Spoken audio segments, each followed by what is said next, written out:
Let me tell a tale of a world where heroes walk among us, fighting through the darkness left by monsters and by selfish men.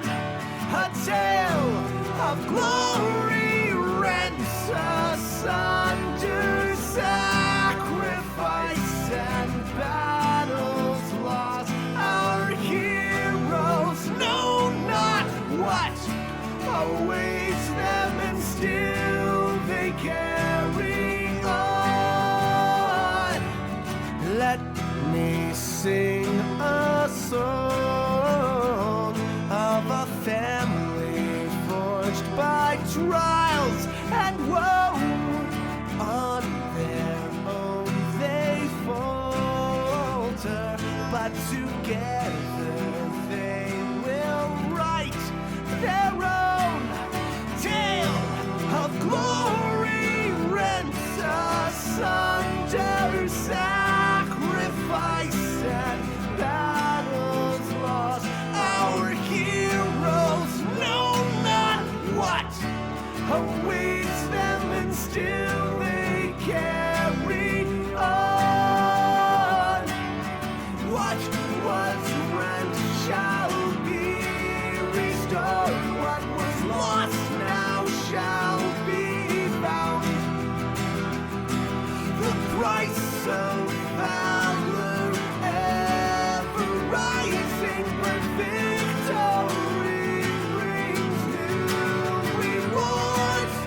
Tales of glory, might, and wonder, hard-fought battles, treasures won. Our heroes know their fate awaits them, and so they carry on.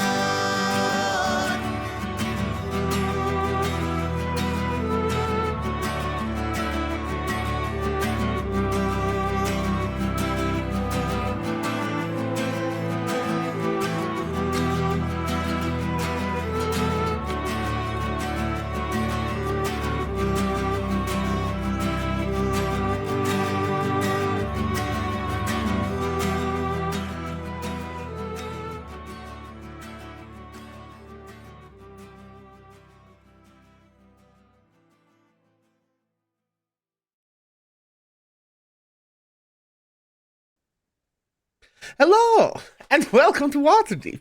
I am once again your humble master of dungeons and keeper of dragons, Pixel, and I am excited to present to you the nothing to it but to do it 18th episode of Ages of Einor in collaboration with our beloved creative partners in the Yeet Fleet, presents Waterdeep Dragon Heist. What's up, everybody? How we doing today, gang?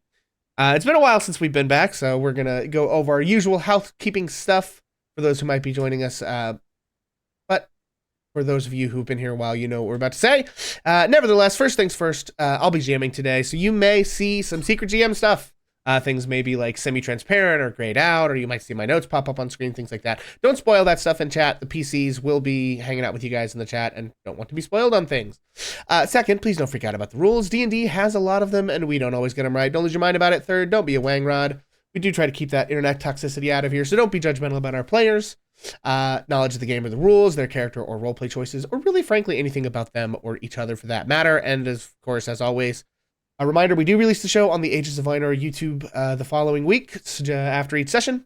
So if you want to rewatch it or have to miss part of the episode, you can find it there. And of course, last thing, before we get started, we're going to go around and cast if you would introduce yourselves and your characters and remind us if you have chat inspiration. Starting, of course, with the man without truly none of this would be possible. My streamer senpai and yours. Father, gamer, family man, guitarist, rarer than a shiny Pokemon, non-toxic, southern accent having homie, Final Fantasy wifing president of these United States. Well, the states of our hearts anyway. The Prime Minister of Sinister, wholesome, dulsome, waifu, haiku, husbando, commando, inventor of non-stick pans himself, Charlie's Chocolate Factory CEO, search contest winning, Lord of Sinning, the reason for the season, new year, new me, stronger than an oaken tree, king of the hill, skinner of knees, decider of things, Lord of our rings, hidey-ho, daddy-o, when they go high, we go low, solo, dolo, He's hard and wired, the true FIFA Peace Prize 2025 winner. All others are just pretenders.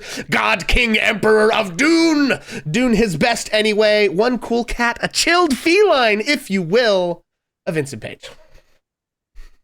Hey guys, I'm Vincent Page. I'm playing Varith, the Stalker Ranger. Oh yeah, he's a drow. That's the one. And do you have that chat inspiration? I do not have chat inspiration. Nay. On the chat inspiration. Excellent. Of course, next up, Lady Stuff. Hi, I'm Lady Stuff. I've got nothing to say. I'm playing Tav. Okay. And does Tav have chat inspiration? I am pulling that up right now. Sorry, my whole thing rebooted. Okay. Oh no. Yep. It's fine. Just have to re-log into everything. Well, while you look it up, Skynet. Yep, let's got it. Playing Victor Valacrest, the Paladin, and I do not have chat inspo. Okay, Jason. I am Jason, playing Ash, the Wildfire Druid, Halfling, and I do not have chat inspiration. Okay, and Foxy. I do am have it. Foxy. I'm playing Xylander Blazel, your Phantom Rogue, and I do not have. Okay, so the only chat person who does have chat inspiration is Tav at the moment, yes? Correct. Okay. We should all have DM inspo, I believe, from last Yes. Yes. time. That's a good one. All right, folks. Well, with that, I, of course, am Pixel of Hammer and Pixel, where you can find me here on twitch.tv/Hammer and Pixel. We've been getting back into Final Fantasy XIV lately. And we do, of course, have our other campaign called the Netherdeep. Hopefully, we'll be able to get back to that either this next week or the one following that or the one following that. Who knows? Who can say? But hopefully, we're getting back to that as well. In the meantime, of course, when last we left our heroes. Well, folks, it's been kind of forever since we played, but here goes nothing. Our heroes are embroiled in a vast web of machinations and conspiracies in the shining jewel of the Sword Coast, Waterdeep. They have been drawn into a contest between several underground factions of the city. The Xanathar Guild have made an alliance with a mind flayer and developed a method of creating intellect devourers that has allowed them to amass a seemingly endless supply of the horrid things in the sewers below the city. A splinter cell of the Zentarum are running amok in the city, attempting to supplant the long-established local Zentarum cell and pursue their own enigmatic agenda. The noble family of the Castellanters are rumored to engage in occult ritual and devil worship as they seek power and wealth, and a mysterious organization with its hooks into one of our very own players moves in strange ways, playing chess on a board seemingly none but them can see. Our heroes also pursue their own various goals. Some seek answers, some vengeance, some justice, some mere survival. Nevertheless, they find themselves drawn into this web, whether they wish it or no. Following their rescue of estranged nobleman Rainier Neverember and well-known rake Notorious Lothario Floon Blagmar, their friend Volo gave them the deed to a defunct tavern known as Trollskull Manor. A month later, a fireball exploded outside the old tavern, and several people were killed. As they investigated this matter, our heroes discovered that a strange automaton called a Nimblewright threw a bead from a necklace of fireballs at a group of Zentarum agents, seemingly tracking a deep gnome which was seemingly heading for Trollskull Manor. The Nimblewright fled across the rooftops and disappeared eventually into Gralhund Villa, and one of the Zentarum, a halfling woman named Char, who was responsible for a massacre at the Druid Grove where RPC Ash lived, retrieved something from the body of the dead gnome and also fled to Gralhund Villa. Our heroes broke into Gralhund Villa to find the occupants and several Zentarum locked in battle inside. During the conflict, Char and Ash spoke briefly, and then Lord Orund Gralhund was slain in the streets outside the window he had tried to escape through. Char, realizing she was about to be overwhelmed, used powerful magic to escape. The remaining Zentarum Splinter Cell agents were slain, and our heroes split up. Varith and Xylandor escaped, and our remaining heroes began to discuss the situation with the Gralhunds. Unfortunately, at the mention that the Gralhunds might be rumored to be in the infernal cult among the nobility in Waterdeep, they attacked our heroes. After a very tense situation where Victor Valorcrest was subdued to unconsciousness and Ash threatened to kill a noblewoman, our heroes escaped and eventually reunited in the Yawning Portal, where Xylandor's friend Fox and the leader of the local cell of Zentarum was arrested by the City Watch, and our heroes continued to discuss their predicament. They decided on their priorities for the coming days and made plans for how they would keep themselves safe from the guards and clear their names. Tav and Victor beseeched Tav's former employer, the El Torchels, for aid. The El Torchels have long been rivals and enemies of the Castellanters, and Lord El Torchel decided to aid Tav and Victor by hiding them for the night and then giving them access to one of his safe houses in the, I think I said the trades ward. Someone correct me on that if I was wrong. And plan to smuggle them by cart from his estate to the safe house the following day. Zylander and Vareth managed to enter Trollskull Manor and retrieve some leftover belongings before going their separate ways to find safety by living on the streets until their names could be cleared. Zylander was in his element and able to find safety for the night with little issue, but Vareth, who was also planning to stick with Ash for the night for safety in numbers, was seen by the guards as they looked for a place to hide until the next day, and that is where we resume our tale. Vareth, as you move along the rooftop, as you usually do, your foot slips, and a heavy clay roof tile slides down the incline of the roof before falling to the street below with a clatter, and a nearby guard turns and sees you skulking along the rooftop. We're not moving into a chase scene right away, but you only have a moment to decide your next course of action. Vareth, what do you do? I totally forgot that's where we left off. Oh, shit. Okay, so I'm the only one up on the roof. Well, Ash is with you, but was not seen. So Ash is like, if I'm remembering correctly, right? So Ash, you made your stealth check, so you're like nearby, but have not been seen by this guard. So you're both up there, but only, Vareth is kind of in the line of fire right now.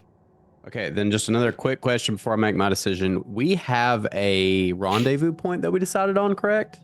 I believe you guys In the City of the chose Dead, the right? City of the Dead. Right. There is let me pull up the map here. Hang on, stand by. Okay, that music was really creepy. It is very creepy. It's my suspense ambience because we don't know what's going to happen. Okay, let's see. I think it was the Warriors Monument that we decided on. Yeah, that sounds right. Okay, so I'm going to go ahead and put that on the map. Stand by, everybody.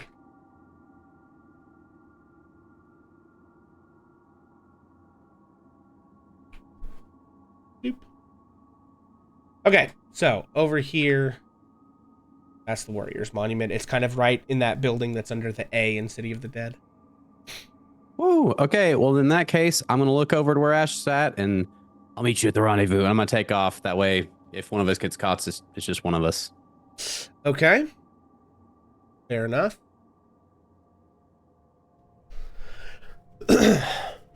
Okay. Yeah, I mean, I think, Ash, you are able to sort of respond to that however you wish, but Vareth does seem to be attempting to draw the heat away from you and make a run for it. Yeah, so I think Ash will just say telepathically, good luck, and let him go, but he's going to keep an eye on him too, and kind of, he's not going to run, but he's going to make sure he knows where he's headed. Okay. Yeah, gotcha. Okay, well, so with that, I think let's go ahead and as you take off, let's give you one more shot at a stealth check there, Ash. Not Ash, you're Vareth, to see if you can kind of like break line of sight and with this guard and get to a place where you can hide. If you fail this, we'll be going into a chase scene. Oh, God, somebody blow my dice. Here goes. Bruh. I'm going to use my DM inspiration. I'm not use that like this whole campaign. Okay, all right. I'm not going to lie. Here goes It's nothing. like my one thing. God damn it. I can't fail this again. Oh, God. Oh, no. Okay, well, I think with inspiration, it just gives you advantage. So we are going to stick with the 9 instead of the 8 natural Thanks, 1. I guess. Okay, here goes. I hit my thumb when I reacted like that. It hurt. That's what I get for being dramatic. Oh my God. Okay, chase scene it is. Ouch. Even with disadvantage because it's nighttime and he doesn't have good perception at night, he got an 18. So, okay. All right. Well, we're back over to the chase scene tracker Corey situation here. This time, Nothing can go wrong. it is Vareth. Boop. Here he is. Bro, what is it? Like, it's literally supposed to be my one thing. How am I so bad at stealth? Looks like we going to prison to do a breakout today. Oh, yeah. Okay, so, jumping back into the chase mechanics. which I definitely remember where those are on my hard drive. And bye, everyone.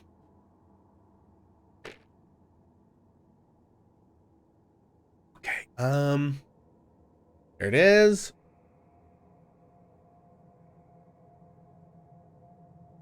So See this? before we go into this, can I make an attempt to prevent this?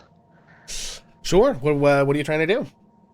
I'm gonna cast Hold Person on the guard. Okay. And so that's a Wisdom 15 save. Okay. Yeah.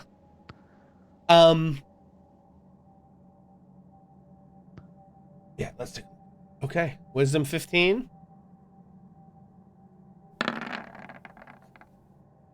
That is only an 11. That is not going to do it. So, as you begin to take off and the guard sort of turns to like begin to give chase, he feels his muscles seize up as Ash hits him with a hold person, giving you enough time to get away. I'm going to have you give one more stealth check with advantage, Vareth, to avoid being seen as this commotion happens and this guard freezes up on the street. I just want to point out that this is ridiculous. I have a +7 to this roll, and I have failed so miserably. I get it. I really do. Brutal. Okay, it can't get worse than that last one, right? Well, you got advantage this time, so what's a plus? Yeah. There it is. From the depths of hell to the heights of heaven. That's a nat 20 for a 27. I didn't even intend that to rhyme. Okay, so Ash coming in clutch with the Again. hold person manages to prevent this guard from following, and also himself then disappears into the night, and Vareth takes this opportunity to escape the bind of the moment. So with that covers this night. So everybody at this point has found some way to stay safe for the night. Ash and Vareth have made their stealth checks. Zylander made his stealth check, and then Victor and Tav are currently at El Torcha Villa. So I'm gonna actually like bust you guys out a little bit here, just so I can keep track. So Tav and Victor are over here at El Torcha Villa. I know that Zylandor, you were headed to the dock wards. Yep. To make your way. And then Ash and Vareth. Was there a particular part of the city that you were going to? Were you also hitting the dock ward, or were you going somewhere else? Kind of don't remember what we said. I think we were just trying to find a spot to lay low and get some rest. But I don't know specifically the area. Okay. I didn't have a idea either. All right. Well, let's say dock ward, just because Vareth, you're used to running around down there as well. Not the notes. This thing. Ow. Okay. So, and these are not necessarily exactly where you guys are. We're just sort of using that as a sort of way to keep track. Okay, great. So with that, everyone can go ahead and take a long rest. Nice. Which brings us, as we are tracking our calendar here, where is it? Kabam. Not doing that.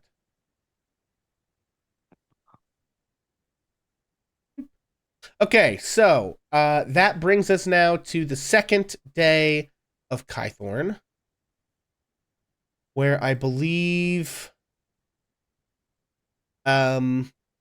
the plan today is for Tav and Victor to go to the House of Hands, and then there's some shopping that's supposed to happen, and then not tomorrow, but the following day, some of our crew are planning to return to Gralhund Villa. Yes? So, with that, what do you guys want to start with? Do you want to start with the shopping trips, or do you want to start with the House of Inspired Hands? I really need some stuff. Shopping it is. Okay. Down for shopping too. Okay. Where are you? El Torcho Villa. Come Ooh, on. it's a pretty soundtrack. Mhm. Better than the endless conflict we've had the last like 4 sessions. There it is.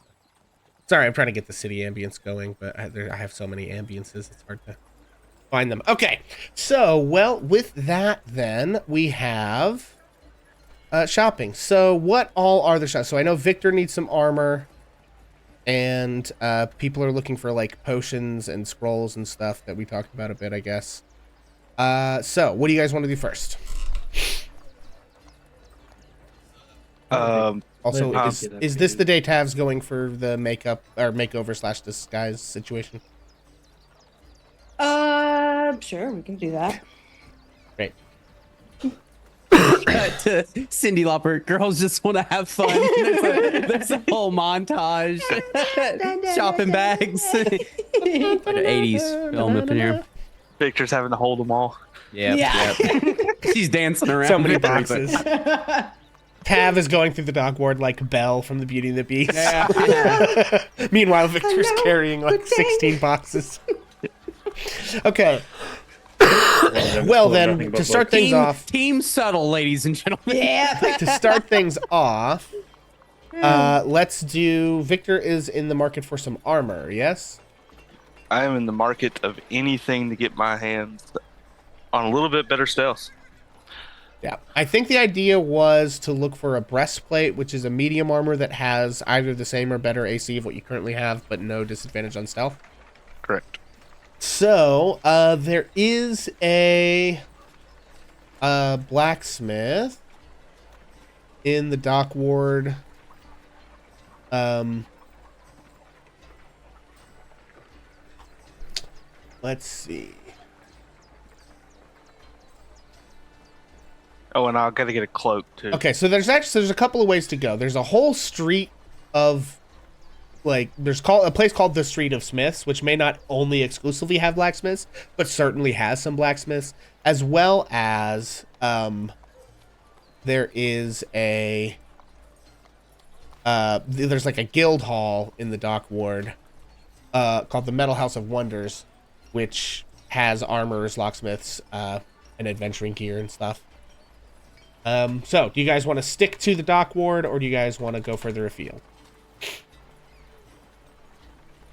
Well, we're kind of a ways away from the dock ward right now, though. Yes, you guys are way up north. That is right. Yeah. I mean, if you want to stay up there, your best bet's probably the trades ward. I don't really think there's a lot of. You're gonna kind of have to go all the way across the city, Yeah, sort of that's either fine. way. It's just sort of, you know. We can go to the Street of Smiths. Okay. All right. Well, as we've discussed, there is always a little bit of danger of you guys traveling in the city. So, where is this? Yeah, all the way down here. Okay, so. However, I do think the southern ward and like moving through the trades ward is not that close to where the murders happened or places you guys have been known to frequent, really. So it's not going to be a particularly high DC.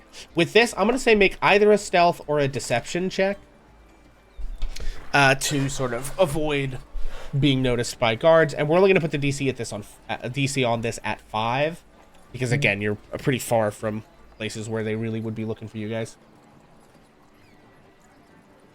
You know I can't choose no stealth. Deception it is.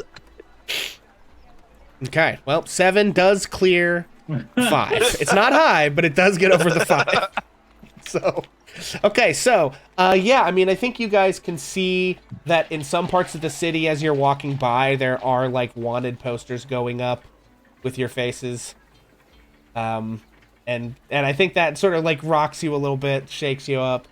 But nevertheless, you do manage to safely make it to the Street of Smiths, where you enter one of the blacksmith shops there. Um,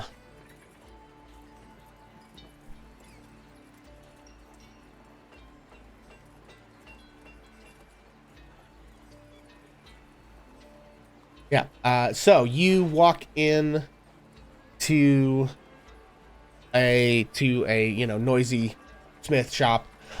You find, probably unsurprisingly, a broad-shouldered, sort of gruff dwarven man, barrel-chested, and various little small, like, healed burn scars on the forearms, very square jaw, who looks up at seeing you enter, and says, "Right, how can I help you?" Yes, my good sir. I'm looking for some armor, perhaps a breastplate. Shinier the better.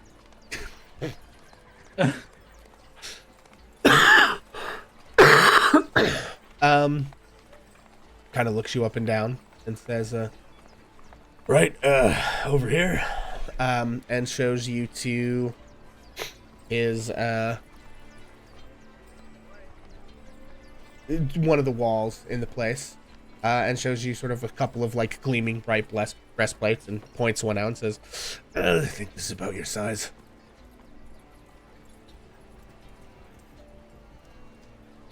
Perfect. What's the cost of it? Oh, sure. It's about 400 gold pieces. Yeah, armor's expensive. Any way I can convince you half off today? Jesus Christ. I'm in a bit of a predicament. Damn. Victor just pulls out a piece of paper on a paper bird and says IOU on it. Yeah.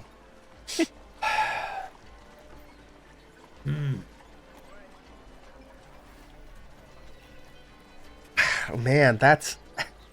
I guess make a persuasion check. Hell yeah. Let's do this. Persuasion. How about 20? Oh my god.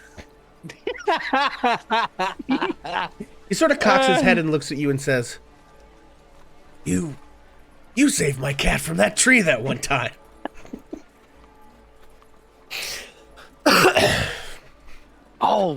Yes, that is right. I did it.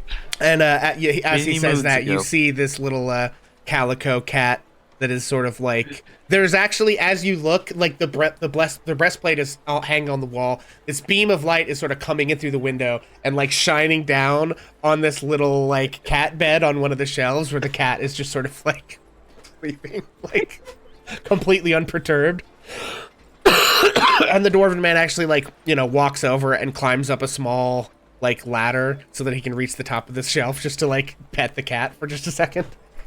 And he says, I mean, I'm taking a loss on the thing, but honestly, it's the least I can do. Isn't that right? And he What sort was of, that, like, rubs the Captain? cat's ears again. You're a gentleman and a scholar, sir. Here's 200 gold. Okay, yeah, incredible. So, okay, Victor can switch to a breastplate. Yeah. It is going Gotta to figure change how to do that. your AC quite a bit, but I think if I just drag and drop it on there, it will...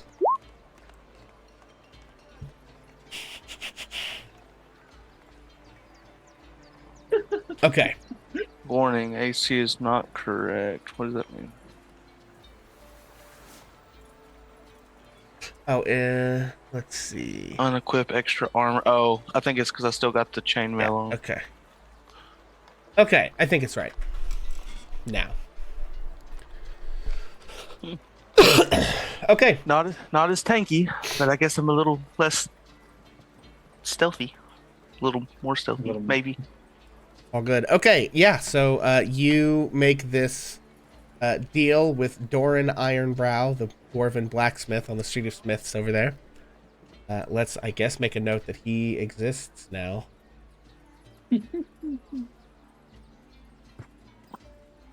Okay. And then let me make a little GM note here.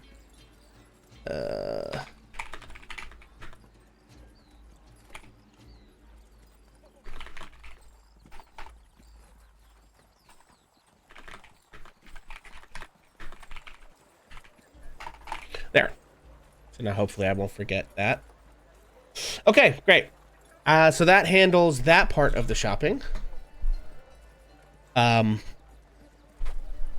Let's see. What else does anybody have on deck that you guys wanted to do? As far as I shopping was goes. trying to find a magical item. I don't know if that was if that had to be a downtime action, if I could go to like Zoblob and see if he had one, or Rashish. Well, going to Rishal or anyone else that's in Troll Skull Alley is going to be kind of a high risk situation. Obviously, you're pretty good at stealth, so you may be able to make that through there. And yes, there is Zoblob as well.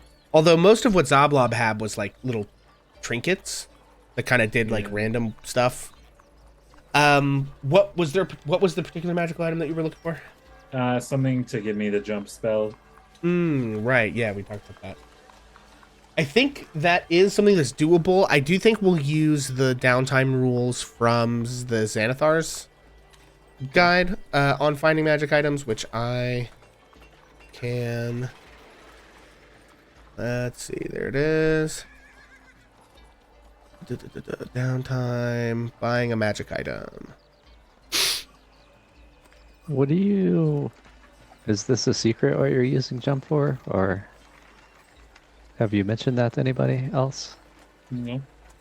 No. No to both. Well, that is a spell Wait, so druids it's- have access to. So That's helpful. my thought process is that the item can be used without a charge, and I can kind of just cast it whenever.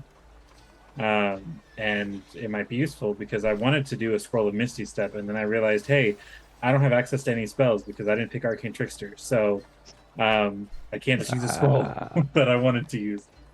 Gotcha. So I was like, jump will work. I mean, I can then jump 3 times as far or whatever it is. So Okay. kind of like trying to save a plan that I tried to make in my head.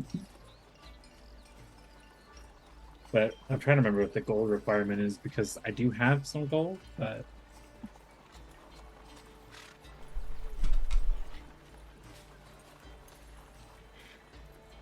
Okay, yeah, so what we talked about, an uncommon ring that increases mobility would be 1d6 times 100 gold. Plus We go- whatever the expenses are to find the thing. we gonna pray. So, yeah. Just roll 1d6. Roll 1d6. Yes! Well done. Okay. Hell yeah! So, yeah, okay. So I'm gonna say that it is. We're gonna stick with this. It is gonna take. Let me find my work week stuff.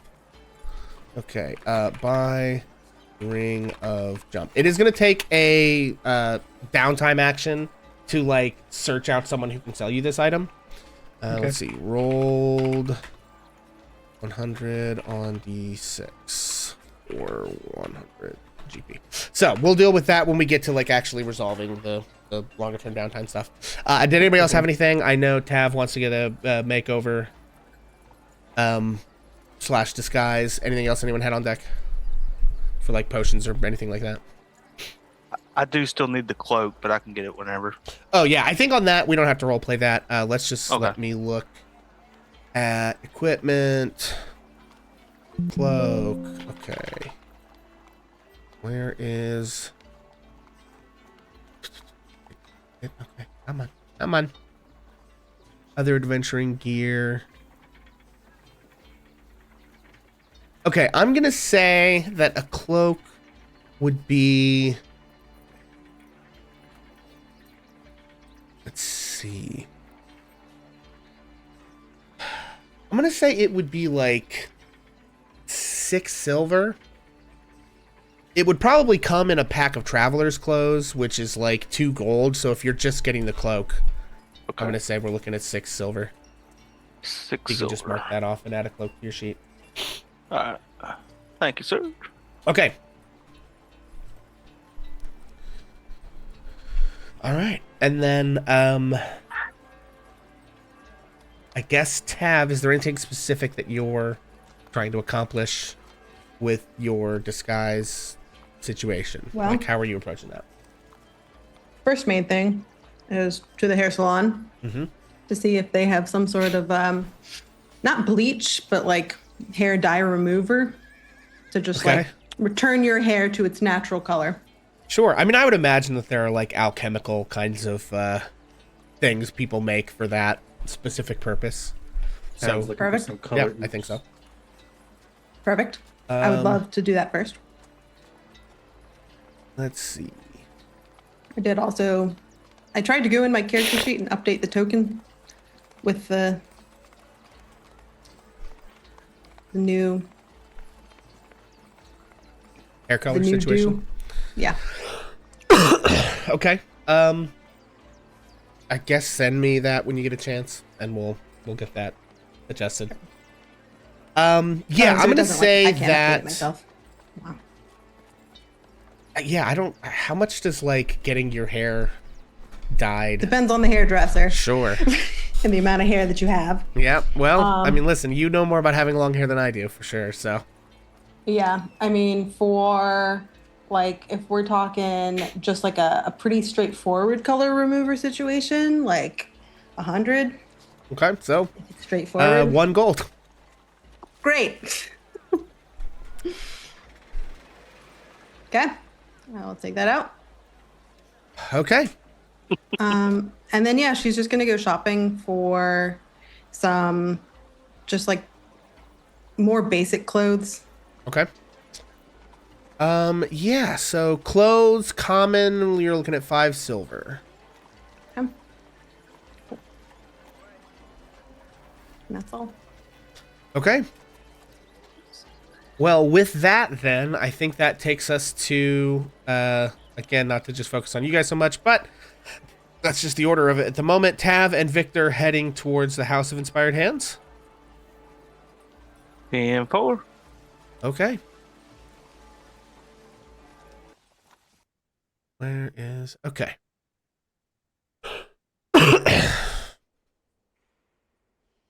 So how good were the drawings of us that we were seeing around town?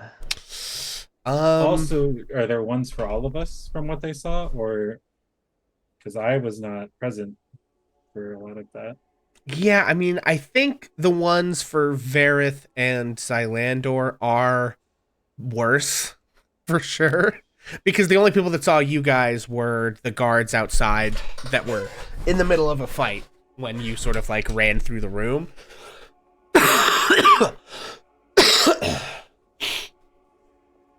Okay. Let's see. Oh, hang on. Yeah.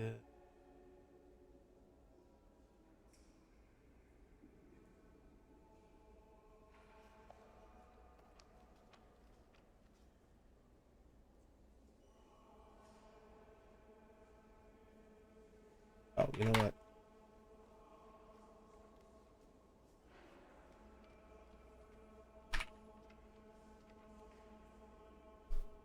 Okay. Yeah, so I mean, I think that like the ones of you guys that were in the room with Lady Gralhund and company are more detailed than the others. But you know, I mean, they're your sort of like typical police sketch quality, basically. So it's sort of a relatively okay likeness, but not incredible by any stretch. Imagine Flynn Rider picking up his phone and like, never get my nose right. Yeah, because I mean, you think about it, like as opposed to like an artist, like if you're sitting for a portrait or a drawing or whatever, you know, they like really can like look and you know, but versus going off of a description someone gave, it's kind of like, you know, again, we're talking what's the like police sketches of famous serial killer quality at best. They're just like headshot drawings. Yeah, typically. Okay, let's see.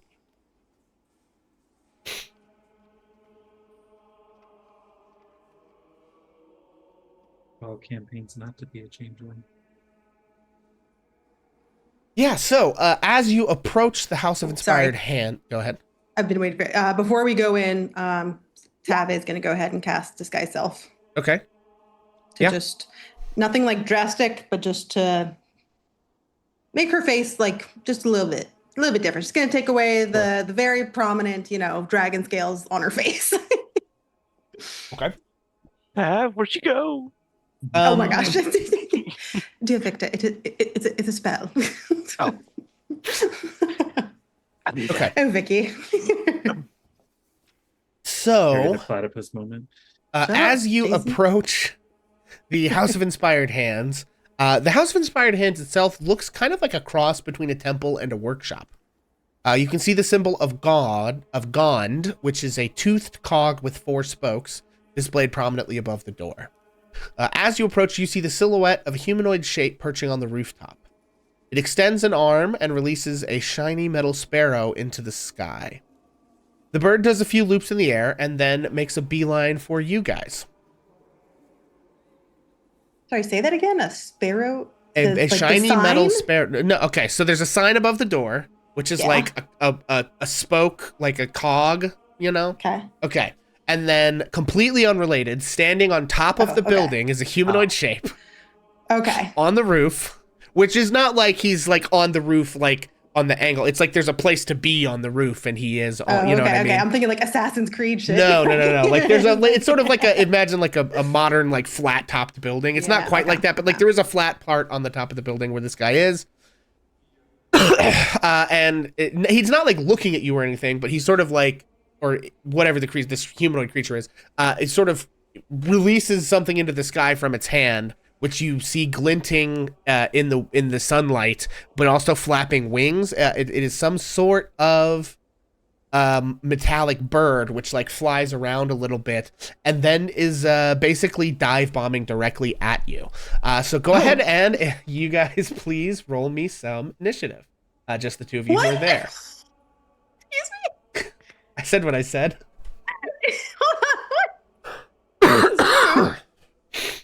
Really rude. Not having a -1 to initiative is pretty fun. Oh, yeah, that's true. That helps. Oh, that's right. You bumped your dex. I didn't bump my dex. I took alert. Oh, that's right. Yeah. Yeah.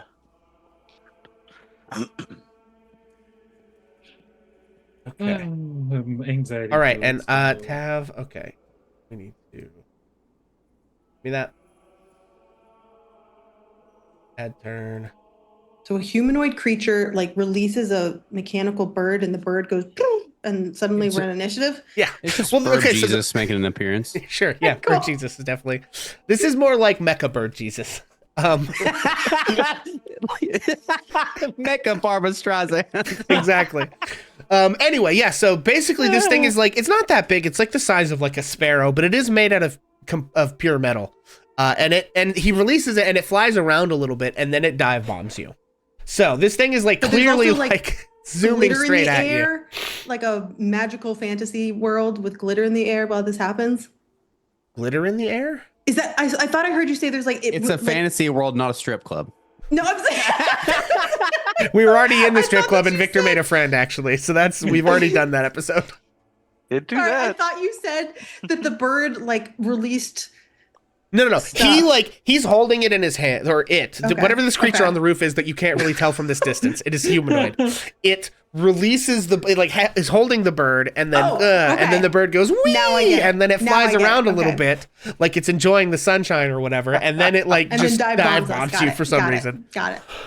I So- just want to make sure I understood what was in play that I'm getting an initiative to. If it's who Yeah. knows? Okay, so it's a mechanical bird that we are now fighting. Yeah, so it is basically flying at a pretty good clip directly towards you guys. Great. I'm so happy. And yeah, I mean, like, it looks like it's on a collision course. You don't know what its intentions are. It's clearly maneuverable enough to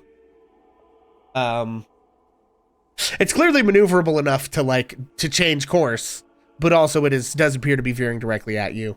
But you have time to respond as this thing is like headed towards you. What would you like to do? Tab Run is up inside. first. Run inside. Okay. I guess give me an acrobatics check to see, because like this thing, it's like you're trying to see, can I make it inside before this thing hits me, essentially.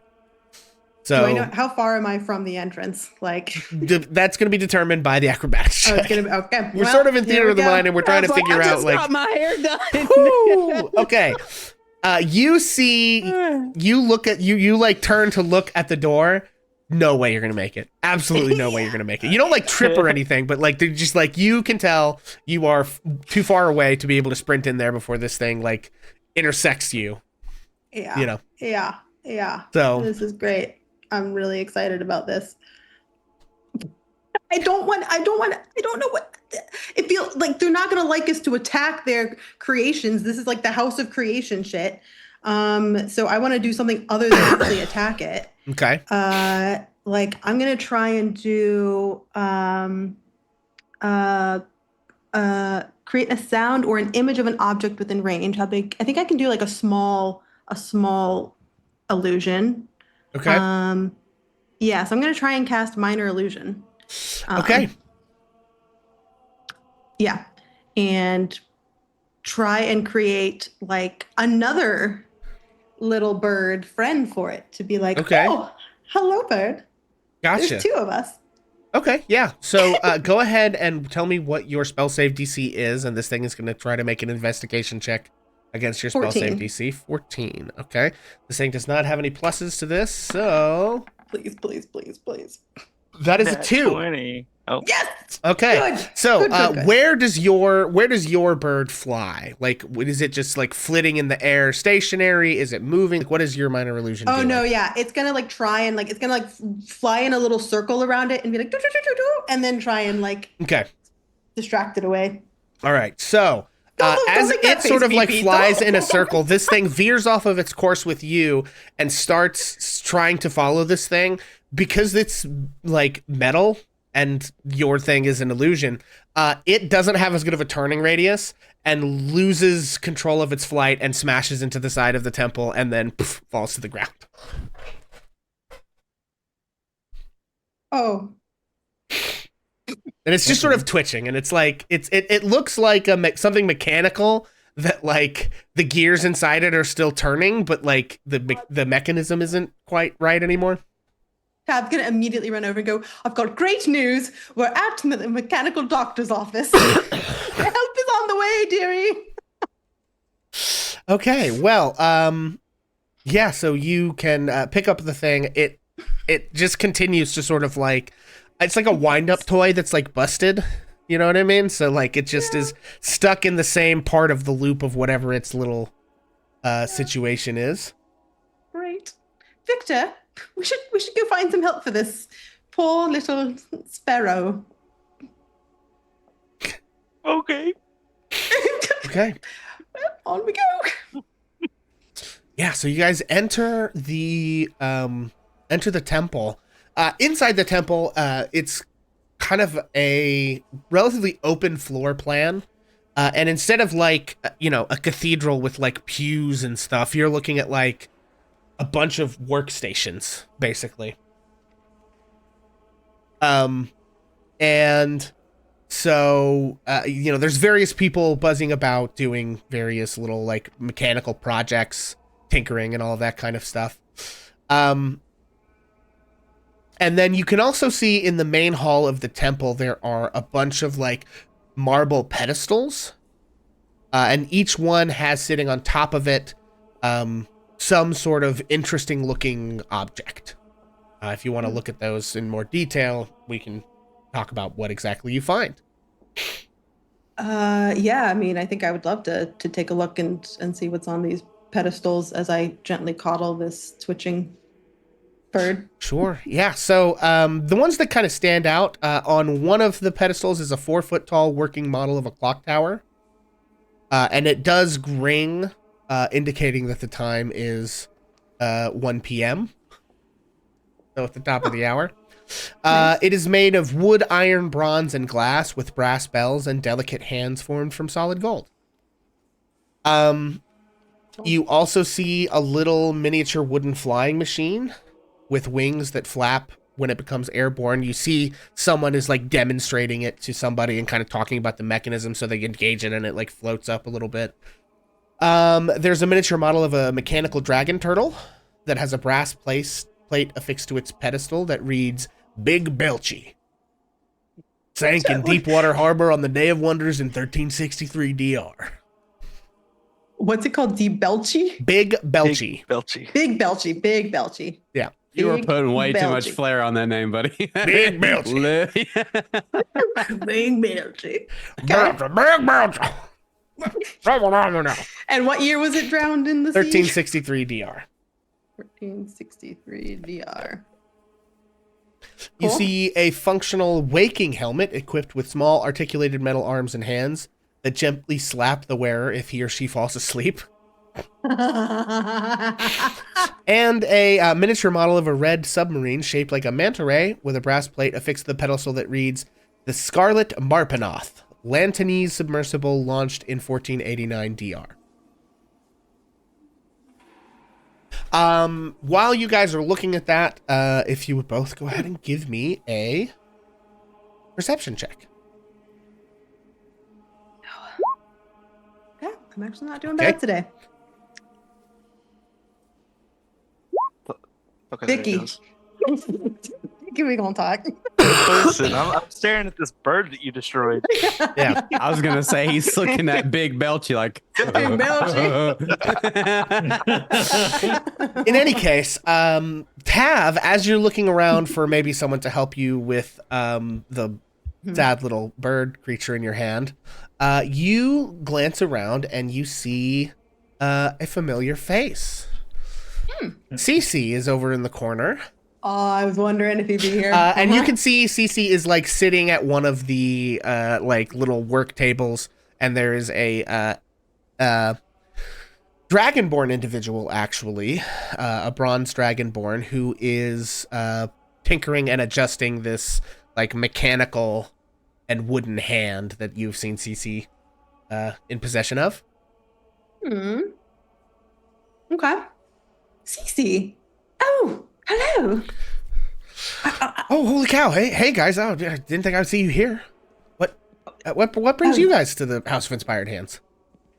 Oh, well, you suggested we stop by here and see Nim. And, as it so happens, we were pulling up and some strange humanoid thing released this bird upon us. And I tried really hard not to disturb it or upset it. I tried to give it a friend, but it is now like this. Yeah, after a moment, the Dragonborn individual finishes the whatever this current set of revisions that they're doing on the hand and hands it back to Cece, who like affixes it and starts manipulating it to test these adjustments. Meanwhile, while Cece is sort of focused on doing that, this Dragonborn individual looks and says, "What is that?" It's a really great question. It looks to me to be a mechanical sparrow. It was thrust upon me. And who? You said someone was releasing it from the roof? It would seem so. We didn't get a good look at them. Just some humanoids. Just the creature. Dragonborn, can I get your name? I am Valletta, priest of God.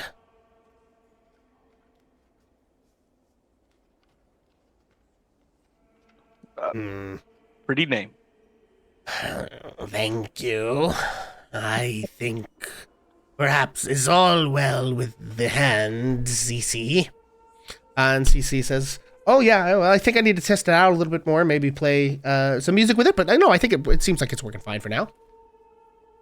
Excellent. Well, if you would wish to continue to test, I will be back. You two, come with me, please. Also, and she holds out her hand for the item. She takes Her it. strong hand. Both of her hands seem equally strong and quite dexterous. You about to hit on this dragonborn? I mean, I think that was a scary movie reference. Oh, okay. Oh, okay. I was like, what's about to happen? Yeah, and so Valletta leads you upstairs and says, I suspect that this is the work of Nim. Oh, Nim the Nimblewright. Is that so? How do you know Nim? Well, I have been told about him. I hear that I don't know much, but I did have an interest in the works of this place. As I understand it, you're quite great inventors, and I am a student of all sorts of philosophies, and certainly the things that you have come out with are quite impressive. And, far be it from me to ever forget or forego an opportunity to learn something. You use lots of words. Yes, I do. I like to make my campaigns as long as possible. But you do not say very much with them. I grew up around politicians. I see. We inventors value efficiency. A lesson I could stand to learn. Nevertheless, so she leads you up a spiral staircase to this attic, and walks down this attic hallway and gets to a door. And looks down at it and sighs, and you can see that there is a lock on the door. And she says, well, that's new. The lock is new. Yes, Nim...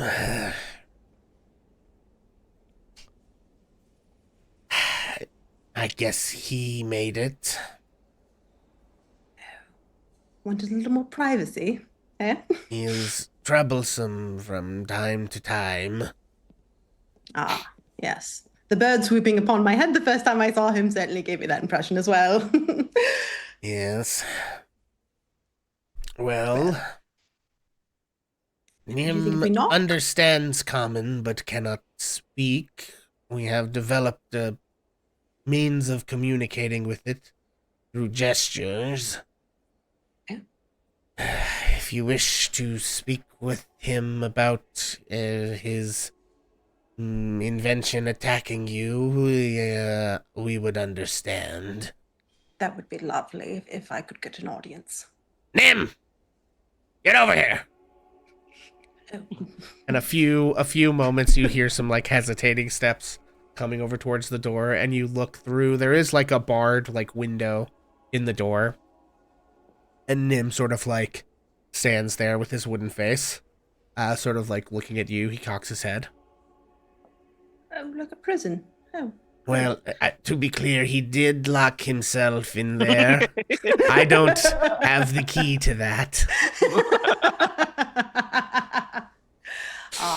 But he must have a window to the roof, I suppose. Yes, it would seem. Nim, dearest Nim, lovely to meet you. Your bird, was there a reason you just didn't like the look of me? Thought, let me send this after you. Yeah, so he sort of gestures, makes some gestures to Valletta, who says, Nim says that he is sorry. He did not know the bird would do that. Of course, the things Nim does not know about the things Nim creates would fill many books, unfortunately. That last about part this- is my editorialization. Nim didn't say that about himself, but it is true, isn't it, Nim? And Nim sort of like, body language wise, does look a little bit bashful at that. Tell me, what are some of your favorite inventions?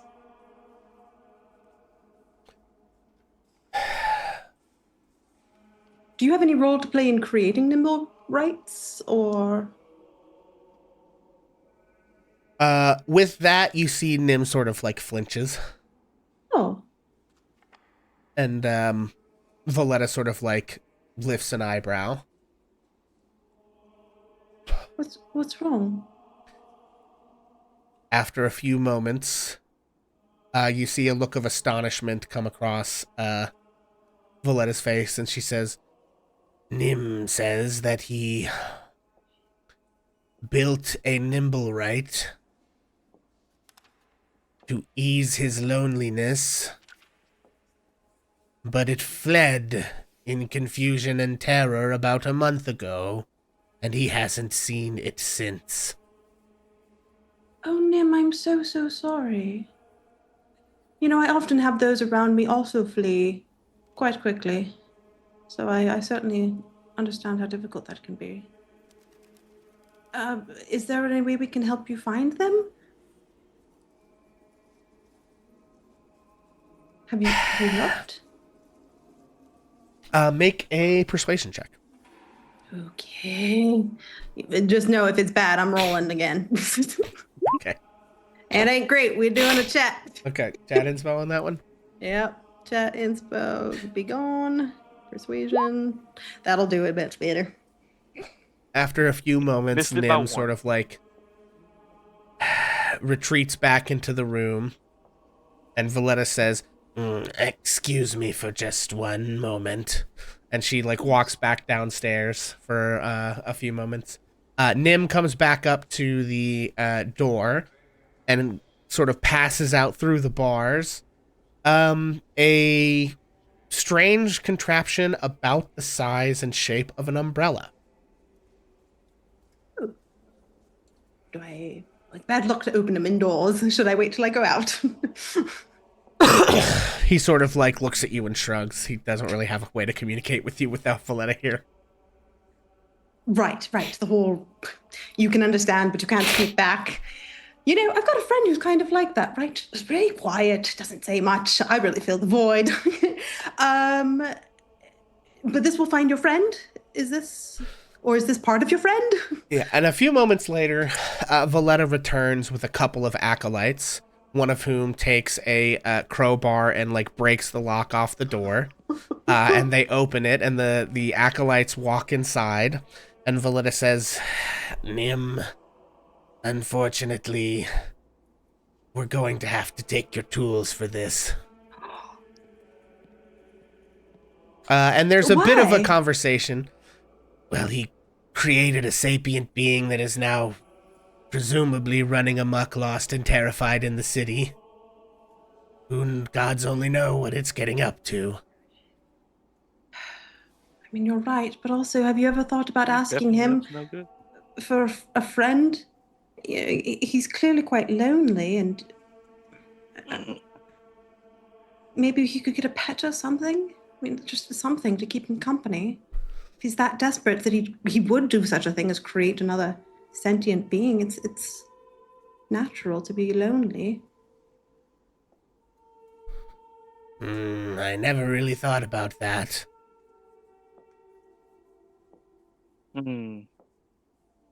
I mean, you have. I saw a number of creatures downstairs. You know, magical dragon turtle, flying machines, working models. You can't tell me that. I mean, some sort of a robo dog or something, right? Hmm. I had one of those as a kid. That's what I was thinking too. We will think about it, but nevertheless, he's done something he shouldn't have, and will need to face the consequences. So what is your plans with Nim? Well, we're not going to destroy him or anything. He's going to stay in there and think about what he's done for a while. without his tools, make other abominations who regret their existence. Oh God. Presumably. Oh Jesus. I mean, he made a bird and it immediately killed itself. She like holds the thing that is still clicking in her hand. Oh my gosh.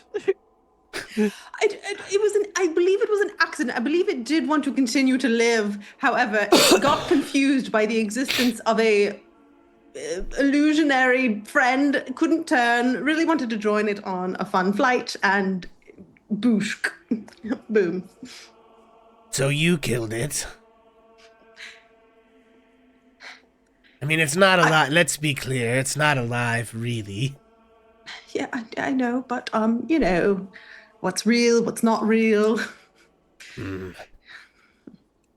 sapient species' capacity for empathy vexes me. I largely don't understand it, but I suppose that's fine. Everyone always said I was a little weird. She says as she like peels the like shell on the thing and like starts tweaking the internal workings of this little thing. Yes, I mean, clearly, he's making creations to try and have some sort of company. Again, I would like to implore you that instead of seeking ways to make him atone for this, perhaps address the root cause for why he would lash out in such a way in the first place. And as a you know, a way to pay back, I would be more than happy to help try and track down this Nimblewright. I mean, if we're saying that there's a rogue Nimblewright, If you kill it, we'll give you 500 gold. Kill it. What Yes. constitutes killing? Make it no longer function. Destroy its corporeal form. Disable the mechanism that animates it. So to be clear, you're wanting us to destroy the creation that Nim created?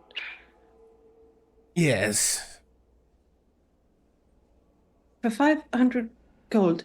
I mean, is there not a way for there are other Nimblewrights that exist? Are there not? Like, who creates those? Why is it that they're allowed to create them, but Nim is not? A single entrepreneur in this city of splendors. Is that to be frowned upon? Well, it's... Some inventors, through time, have experimented with making self-replicating automatons. It never goes well. Valletta, can you excuse me and my friend for a second? Sure. I'm gonna pull Tav to the side. Do we really want to destroy this? No. Could you see how sad he was? I mean, obviously, if it's the same Nimblewright that is now working for who we think, then obviously that's problematic. But to kill it, no. It was programmed for a purpose. I am curious if it was programmed. No, it couldn't have been programmed because it just ran off, is what he said. Okay. So then why would it be? Anyways, many questions to be answered later. But no, I don't want to kill it is the answer. What if we hit Valletta with the nimble rot that was created is protected under the Blackstaff Code 4.17 Article 3? Great. That's lovely. I'm very happy to throw that. You throw away. Okay. Valletta. Okay. Before you say the next thing you're about to say, is the Nimblewright covered by Blackstaff Code 4.17-3? I only say this because you are still not allowed to lie as a paladin of devotion. Now, if you'd like to break that... Can you hit him with the... I need you to say it. What? Why? Is it not really a thing? No, I can't say it. Okay. He's outsourcing his lying. Incredible. Incredible workaround. You see, it would be irresponsible of me to cause the death of this Nimblewright, as it is, in fact, protected under Article... what was the article? 4.17 of the Blackstaff Code. of Waterdeep. And my upstanding friend right here could not abide by it to see it brought to an end. Okay, make a deception check. Oh, God. Why did you just embody Alan Rickman? And like, I just swear to God, I'm dead. I'm just gonna sit over here. It's fine. Yeah, 18. Valletta says, that does sound serious. I suppose if you bring him back here, we'll kill it. And then thus bring upon yourself the righteous wrath of the Blackstaff? I would not have you bring such a thing to your doorstep. No, no, no, no, no. I'm not that worried about it. We destroy many of our own creations, if necessary. Oh, I see. Well, how about this? I can promise you, I will track it down, have little chit-chat, the whole thing with words that I do a lot of. Maybe not well, but a lot of.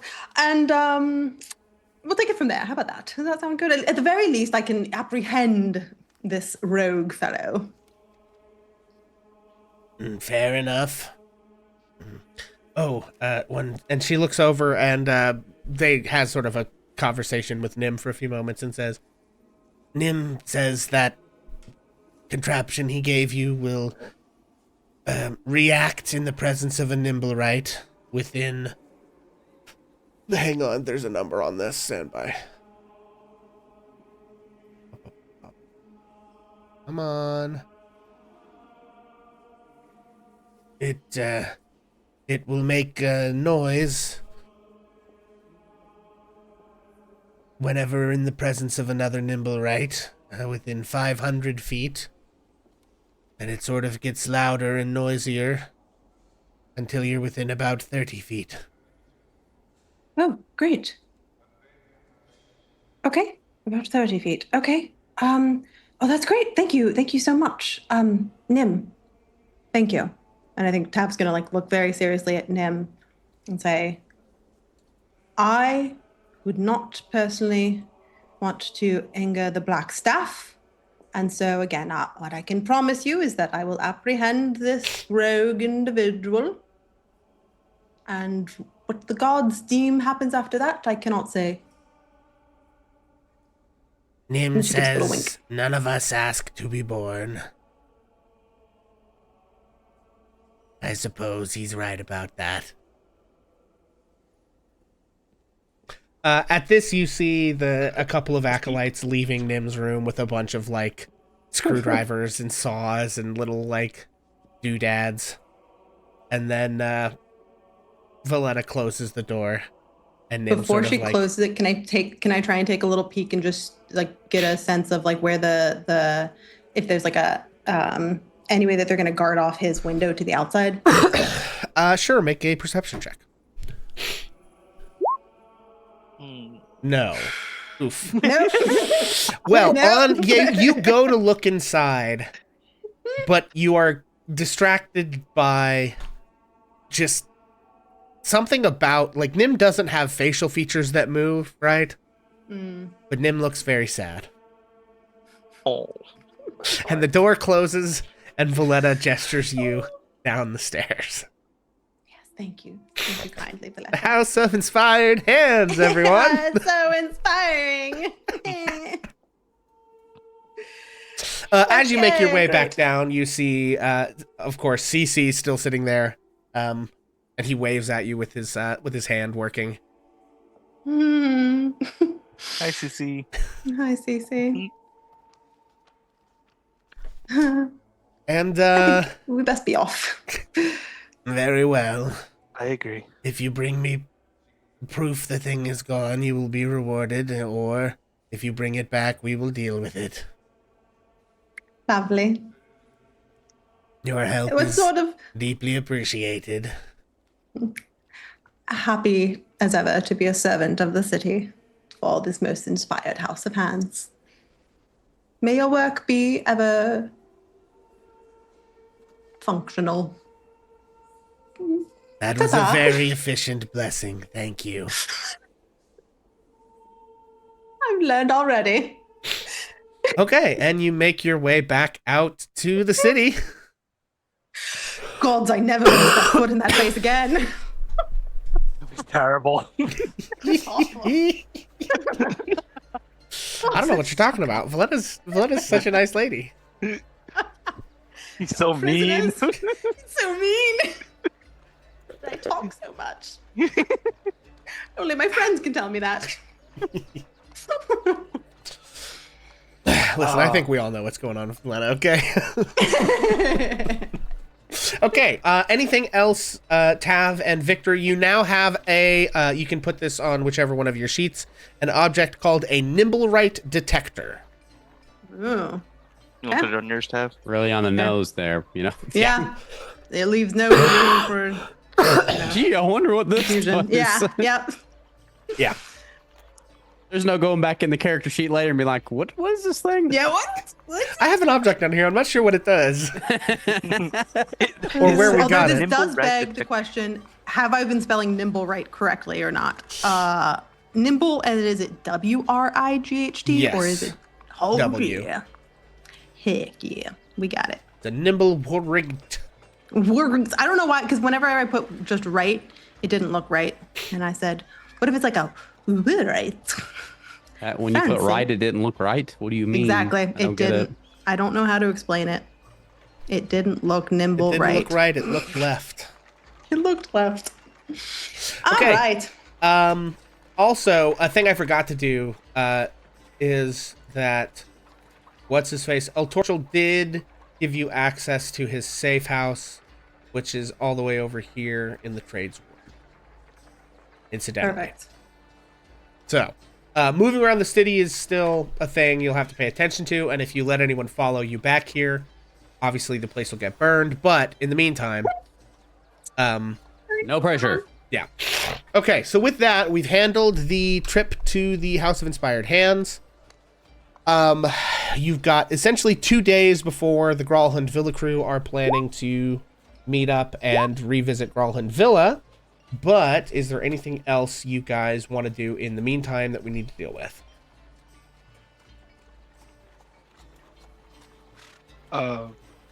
Unless we were jumping to them, I actually like that idea of getting some favors from the church.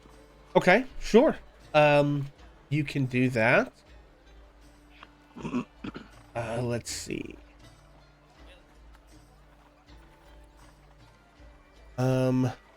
Was there a particular, like, what in particular were you looking for in terms of favors from the church? 'Cause that'll kind of tell us, like, which group you're headed to. More Talk looking to. for healing stuff if we ever need it.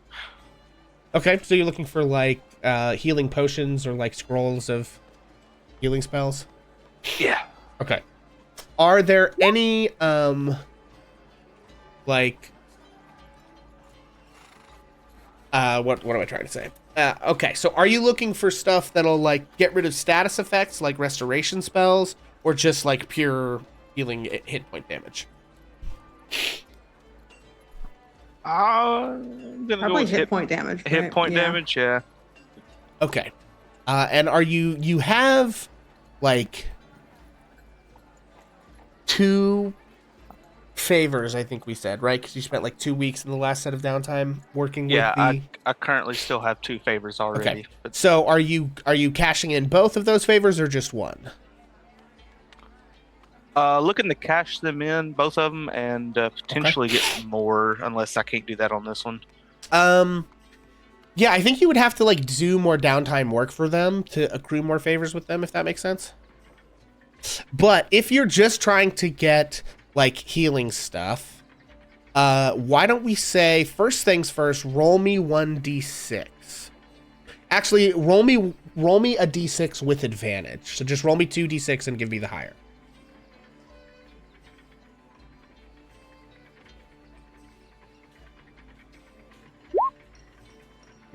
3. 3. Okay. So you can get 3 standard potions of healings for one of your favors. Okay. Then for I'll free, so that's a value of 150 gold that you don't have to spend. So 3 for 1 favor. Yes. I'll go ahead and cash both of them in. Okay. Yeah, I'll say we can do 6 total if you want to cash them in both. That seems fair. Okay. Okay, so you can add 6 standard potions of healing to your inventory, and then, next time you guys meet up, you can distribute those as you all see fit.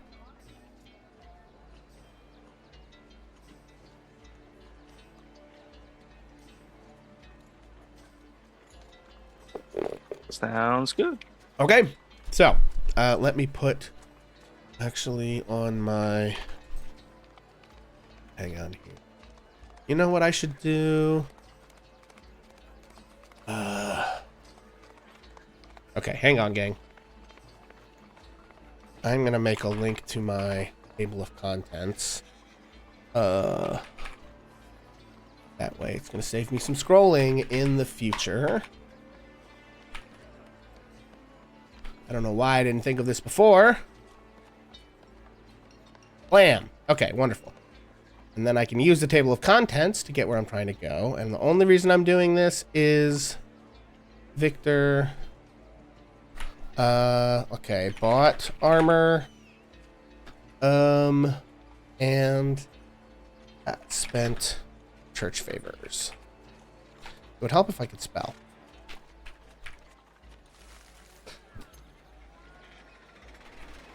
Okay, great.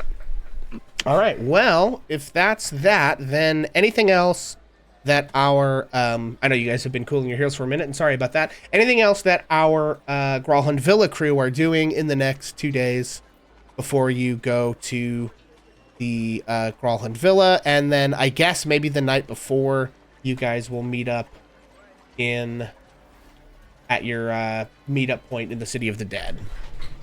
Or the day before, because it's easier to get in there, whatever you want to do. I don't know. So are the 3 of us together?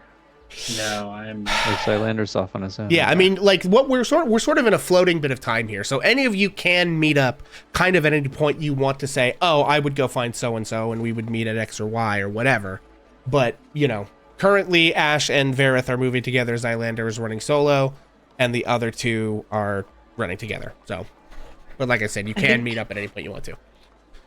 I think if possible, Tav is going to try and meet up with Zylander before whatever comes next. Prior to that, while they're doing all their House of Inspired Hand things, Zylander wants to try and find Eastrid. Okay, I'm going to say I'm not ready to run Eastrid before we do Gralhund stuff, unfortunately. Okay. So, we'll if you... Sorry to put that on the back burner, but... I gotta figure out what her deal is a little bit more before I'm ready to run that. Okay, just kidding. Zylander has no problem sleeping. Sorry. It's okay. It's there's like fine. some stuff I'm like comfortable improvising, and then there's other stuff that I'm like, I gotta actually think through. That is totally valid. So, okay. So why don't we do this real quick? Why don't we're gonna say, oh, well, first of all, the night of the 2nd of Kythorn, I need everybody to, actually, Tav and Victor, you're good. I need everybody else to make me your stealth checks to avoid detection for the day. I was gonna bring up. Sorry. Did they? I was gonna bring up to Ash that I had some business in the dock on some dock, something about a moon. I vaguely remember this. I'm looking for the kid. Also needs to wait till after Gralhund Villa. Cool.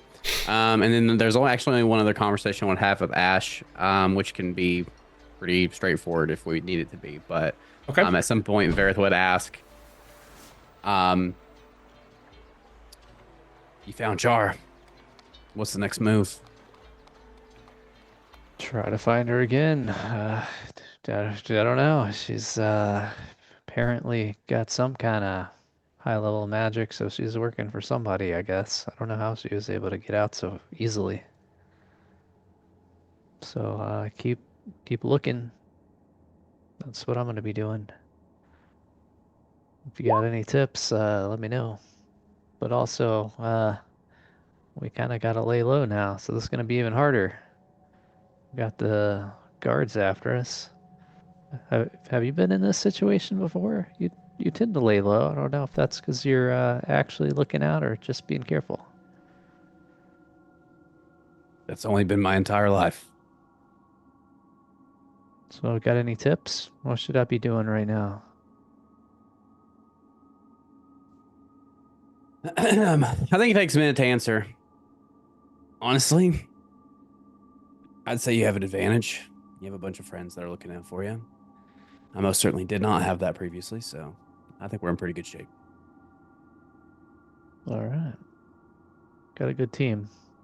Glad you're here with us too.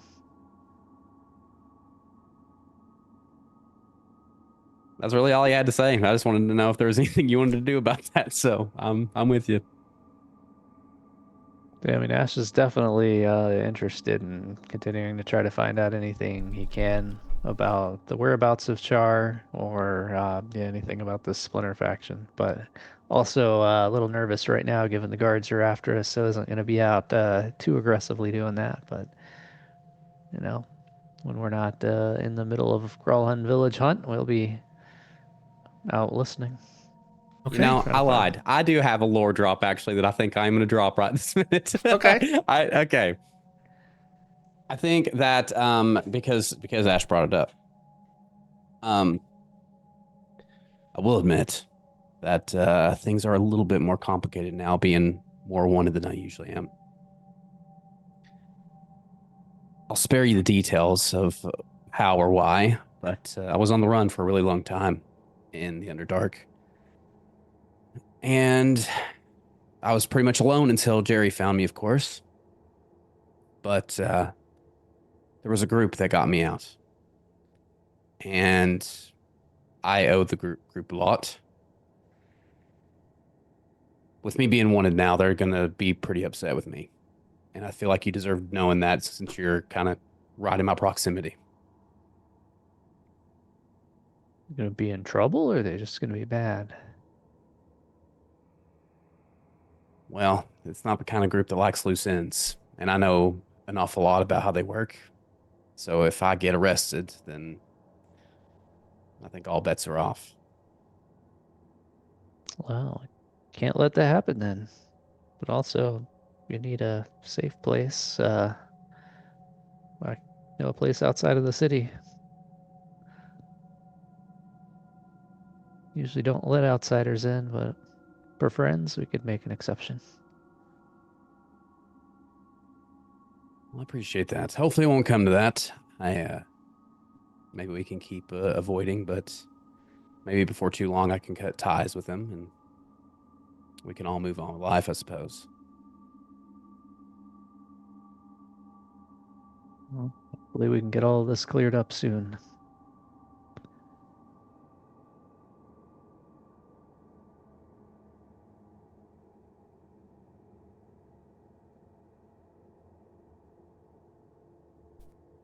All right. Well, with that, looking at Kythorn 2, if Xylander, Vareth, and Ash would go ahead and make those stealth checks for me. Did they send? Are they going to send word to us that we have a safe place to go? I don't know. That's a great question. Are they? And do they? They Is have a there safe need? house. I guess let's go ahead and give a luck check to see if the safe house is big enough to accommodate I was everybody about to ask. Yeah. comfortably. So just, why don't we give that a 50-50 shot? Give me high or low. Gonna use inspiration on my stealth roll. Okay. Oh, come on. Oof. Oh no! What is happening? Who wants to pick high or low for the luck check? Hey, Mr. Numbers here. Yeah, you should make Okay. Skynet do it for sure. Clearly the best at this I've ever seen. Yep. High or low, buddy? Feeling low, feeling low. Mm. All right. Somebody roll it. D100. Oh, you? Oh, want me now to we roll? gotta roll it. Oh boy. Yeah. You're in charge of your fate here. Remember, heavens. 46. Or whatever. 47. 47, whatever. Bub. 60. Okay. Yeah, I think it is. Part of the This time. problem is that it is like an active like warehouse. And so you guys are like, there is essentially just like a cubby stashed in like it's like floating in the corner, you know, it's like built into the upper, you know, and it's like barely big enough for the two of you. So I do think it's not going to be possible to comfortably get more people in the thing. Like, you could let people know in like, if you know, but I'm going to say that 2 people at a time could occupy the thing, but like more than that becomes a problem. And also, the more of you coming and going, the more likely people are to be seen by either guards or workers here. Those luck checks, though, get you every time. Don't mind me. Cav's like, I've changed my mind. I'll go on the streets. I don't need to be here anymore.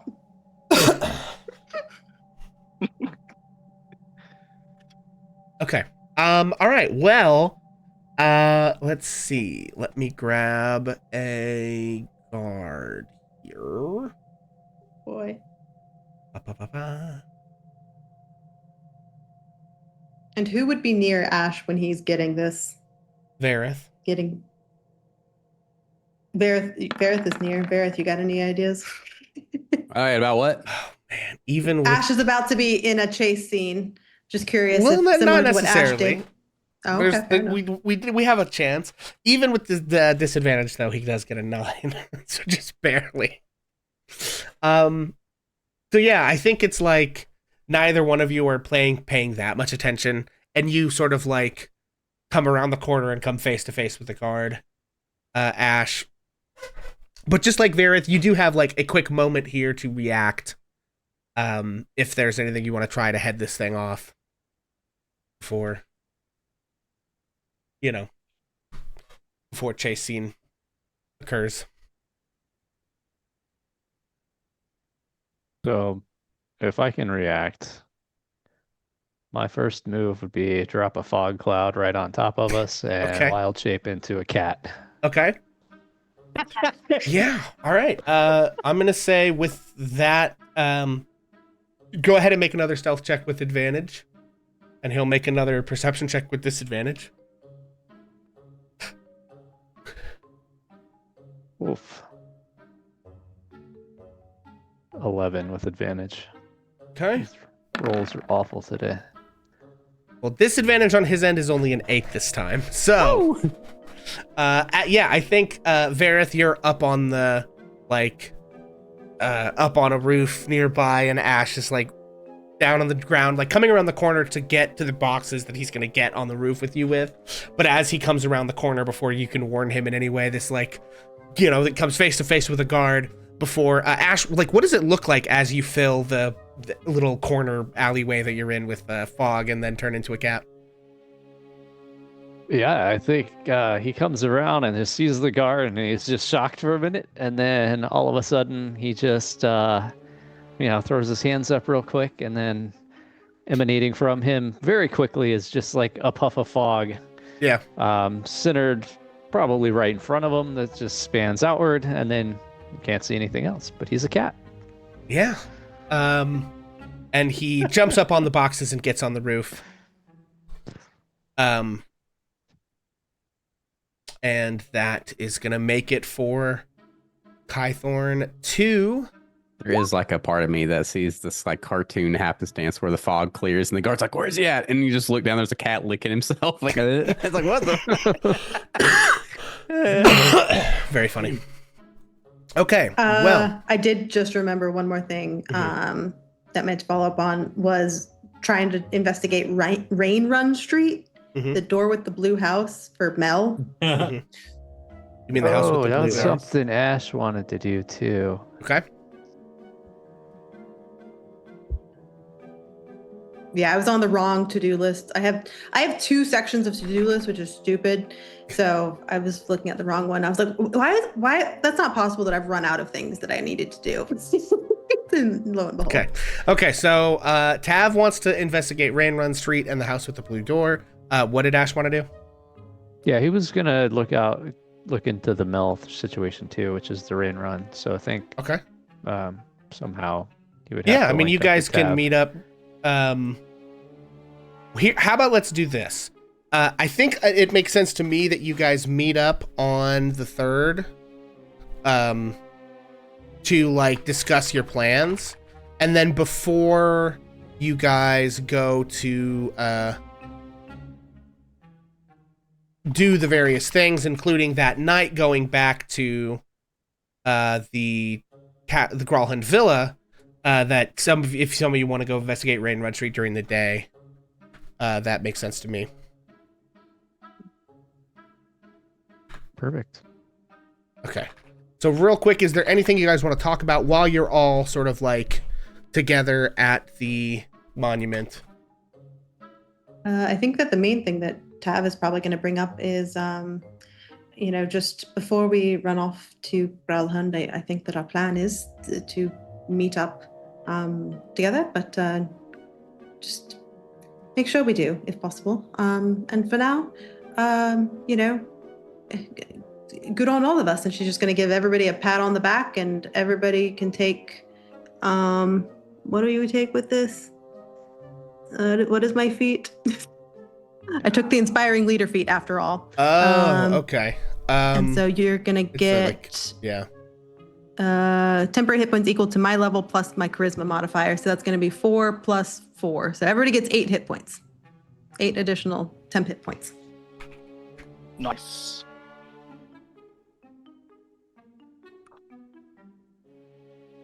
Okay. All right, so go ahead. And then also she's going to pull aside Zylander for a minute. Zai. ZZ. Zybadoo. I don't know. I don't know. I thought that maybe now that we're friendlier, like nicknames and stuff would be fun. Okay, but apparently not. So Zylander just kind of like looks at her and just goes, "What do you want?" It's not so much what I want, but more so just before tomorrow, with whatever happens, we're clearly wrapped up in things related to the Castellantas and infernal dealings and everything. And I know that your family has a history, obviously, with the Castellantas. I just thought perhaps it'd be the time that I expressed to you a bit about my situation, so that if it seems that I'm doing something strange or that doesn't take into account what you've been through with them, please know that's not the case. How do you mean? I need to contact a devil, you see. And the Castellantas are the closest link I will likely find to be able to achieve that. Why? And so you know how sometimes I go into things with really good intentions and then things don't end up quite how we wanted them to, right? Is this person a devil because of you? No, I think he would actually, I don't, the idea of him becoming a devil would be much more fun than what did become of him. He is, however, stuck in Avernus because of me. And, I need a devil willing to converse with me enough such that I can get him out of it. And so I need to at least appear chummy with that group. And I know that that might be concerning to you. I just wanted to give you the heads up. Zylander would probably look at her kind of closely for just a few minutes, silent as he does. But then, like, as he's in thought of, like, respectfully, when I say this, thinking this bitch, his hand will instinctually kind of find the dagger that she found for him and will just, okay, fine. Do what you have to do. The minute you find out anything, about my family. A paper bird comes to me because I need to have answers. Of course. I'll promise you that. And I will promise you something I've thought about is perhaps a way in which my friend could be replaced by a castellanter. Wouldn't it be fun if, instead of my friend, who is not deserving of being stuck in Avernus, changed to a devil, if his place was instead swapped with perhaps that of one of the castellanters? It would feel a bit more suited to them. Zylander, like, for probably the first time that like Tab's ever looked at him, doesn't really fully understand, I guess, probably that, you know, that torture doesn't seem to interest him. Huh. I just I don't care what happens to them. We can kill them for all I care. I want to know what they did, and maybe if there's some way that I can get back what they took from me. Can I ask a question? You're going to anyway. You're right.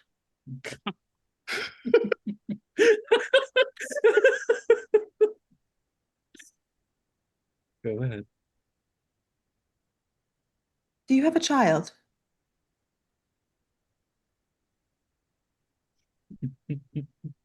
I'm sorry.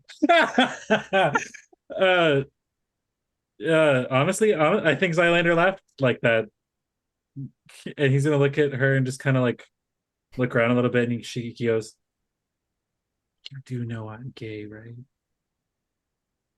As I understand it, that does not preclude one from becoming a father. True. I have no children, adopted or otherwise. Hmm. Why? Just something that's been stuck in my brain about, I don't know, maybe at some point, something about a child's toy being repaired by you, and it just seemed strange because I know that you don't play with children's toys, and then I thought, well, maybe he has a child, and I don't know, And then there's all this talk of a kid, and I don't know, stranger things. He's just gonna look at her, and then he's gonna take out how sturdy is a sheath? Can I cut through a sheath? A what? Like the sheath that the dagger goes in? I mean, Or is it like really, really, really tough? I guess they can probably be cut through if you spend some effort at it. I mean, it's I don't know. Okay, I'm gonna take out my cloak from my purple outfit that I'm not currently wearing because I don't want to attract attention to myself. Right. As And one does. I'm gonna take my dagger and I'm gonna slice it, Okay. and then I'm gonna just cast mending and fix it. Okay. And he's like, and he's gonna look at her and he's like, "Is this what you meant?" I mean, yes. I suppose was it just a way to make some money? More or less, I was a child with nothing, street kid with a broken toy. What does it take for me if it takes this little effort for me to fix it? Really beautiful, Zylander. If you tell anyone, I'll tell you you're lying. Good.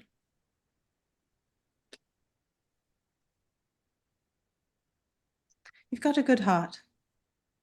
And don't worry, I won't tell others about that either.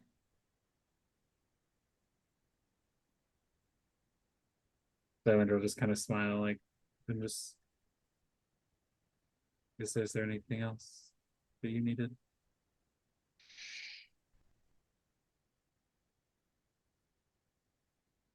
When the time comes to deal with the Castellantas, just know I'll look to you first before I make any rash decisions. It should be you who gets the final say. Thank you. Leave. Is it daytime now, or what time is it? I think it makes most sense for it to be daytime at the moment on sometime in the let's say mid-morning on Kythorn 3. Okay. Because it's Yep. easier to get in and out of the City of the Dead when it's not nighttime. What day? What was it? 2 or 3 that Ash used the fog cloud and wild shape. That would have been day 2, like the evening of day 2. Perfect. Also, who was part of the conversation about somebody stole a set of eyeglasses that can be used to detect magic at will from the ship called the Eye Catcher? Who was part of that convo? Me and Vareth, I think, and that was it. Okay, so it was Vareth and Zylander who were part of that. Yeah, because I was asking him if he knew anybody who had been robbing ships. Got it. And then Well, they can I got to just say what a specifically friggin' which plot ship. twist would it have been if Zylander had a kid? Jesus Christ. I was on the edge of my seat for that. I was like, really? What? Me too. I was like, when he reacted, I was like, wait, hold on. I didn't really think I was Did I going to do hit it? something. I was Damn like, it. It's so I'm gonna say this, and I said it off stream, and I'll say it on this video. I hate the fact that y'all cook so much better than me, because all these like theories that you keep throwing out are so much more fun than I thought of. And I'm like, damn, what if my kid was the one on deck? What if I was the bad parent letting my kid steal things from me? And you're trying to cover up for them and stuff by like being like, yeah, I'm Zylander Blazel, and it's definitely me. Wee. With I that need, I need go cooking ahead. classes stuff. With that being said, did you mention to the rest of the gang what you guys heard about the House of Inspiring Hands or whatever? Oh yeah, we for sure would have. Yeah, I didn't even think about that, but yeah, I think we would have told you literally everything. And speaking of which, that was so stupid of me. Obviously, the first thing I should have freaking done after I got that thing was start walking around the city. Sure. That would have been smart. Yeah, bing, bing, bing, bing, bing, bing, bing. So just as a recap on how this mask works that I have, I used that to like discern what a person was saying to a nimble right before. Yes. Or what the Nimblewright was saying. Yeah, you were able to use it to decipher their sign language. I got to be careful because of this, Oh. which I was going to reveal it, but anyway, point is like a certain person was talking to the nimble right, and I was able to read the entire conversation, the like ASL they were doing, right? I'm going to say yes. I do recall that. Yeah. Okay. Yeah. Great. So yeah, you speak Nimblewright. I was just going to mention to Tav, well, if you want to talk to Nim, we have a way to communicate. I mean, to be fair, right now I'm gonna kind of like let Nim be, mostly so I don't arouse more suspicion. The poor thing does seem absolutely bereft, though, and so if we could find the whereabouts of his friend that he created, I think that might put him at ease. Would you like to go find a Nimblewright with me? I mean, if I find it, I won't know what to say to it or what it's saying to me. But you Well, could. hang on a minute. Wait, are we all together? That's what I was assuming. Yeah, I mean, I think this can all be happening if you want at the same time as the rest of that meeting. So we know this Nimblewright thing ran off to the Castlelanters, right? Do we assume that is the case? I think it's We an assumption. assumed- we don't know. We don't know where it went. Is the problem. I mean, you got that cool tool. We could figure that out. But let's just say that is the case. We can't just bust in there. But if we had a formal bounty that gives us more options under the law, perhaps?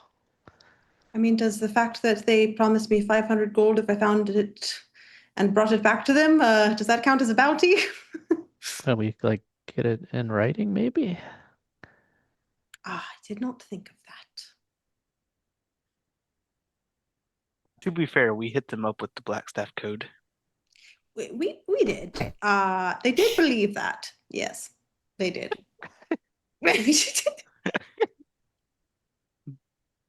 Yes. Look, all I'm saying, I don't want to return to that place. So if one of you would like to go and get it in writing, more have you. However, I did not like it. I did not like it there. They were mean. They said I talked too much. Merritt just looks at everybody like, Does she not know? I'm just gonna like look over and be like, uh-huh. Shut up! I said that only my friends can tell me these things. Okay, I know. I'm a self-aware queen. All right. We stand that. No. Here. I think just hearing Stan come out of Vareth's mouth caught me off guard more than anything else. Vareth's gonna look like silently look over and be like, an ally? Yeah. Jerry sort of pops up for a second and says, "We do indeed stand." What's the range on the nimble rate detector? 500 feet. 300 feet. 500 feet, and then within 30 feet is when it, I believe, is like kind of the end of where it's the loudest when you're within 30 feet. Yeah, basically, it like when you're within 500 feet, it's sort of like, and you have to be walking around actively using the thing. Like it has like a button that you press to detect, and it doesn't have like charges. You can just walk around, you know. But anyway, so when you would get within 500 feet of a nimble right, it like starts to, you know, make some noise. And then when you get within 30 feet, like, and then it essentially gets, it's like a proximity thing. So as you get closer to it, it gets louder and faster until you get to within about 30 feet. And then that's as like loud and fast as it goes. It doesn't get any more like accurate than that. Just as a fair warning,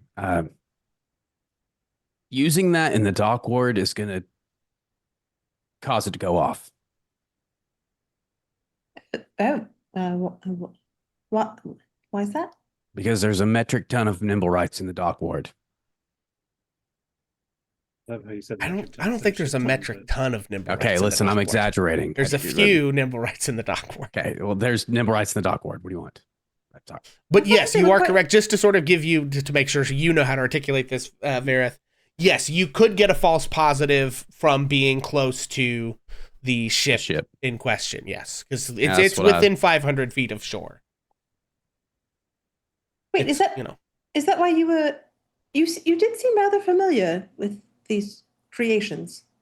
You've seen these before? Yes. I feel like you're on trial or something. Yes. I speak really low, so I want to make sure I'm coming across the mic right. But also at the same time, too, Vareth, I'm going to give you more details than you asked for. I know. And I don't want to cause undue burden of finding out some information that you do not wish to disclose right now, but I am also a bit curious. Are they not exorbitantly expensive to procure? Yes.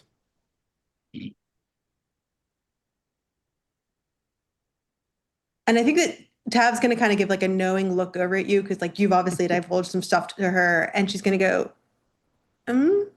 Yes. Ah, okay. I see. Well, very good to know. Hopefully it's not hiding there amongst them. I mean, I guess that is the question. Do you... For what it's worth, I don't think that it is. I don't know that for a fact, but I did some digging and the person in question was just as surprised to be asked the question.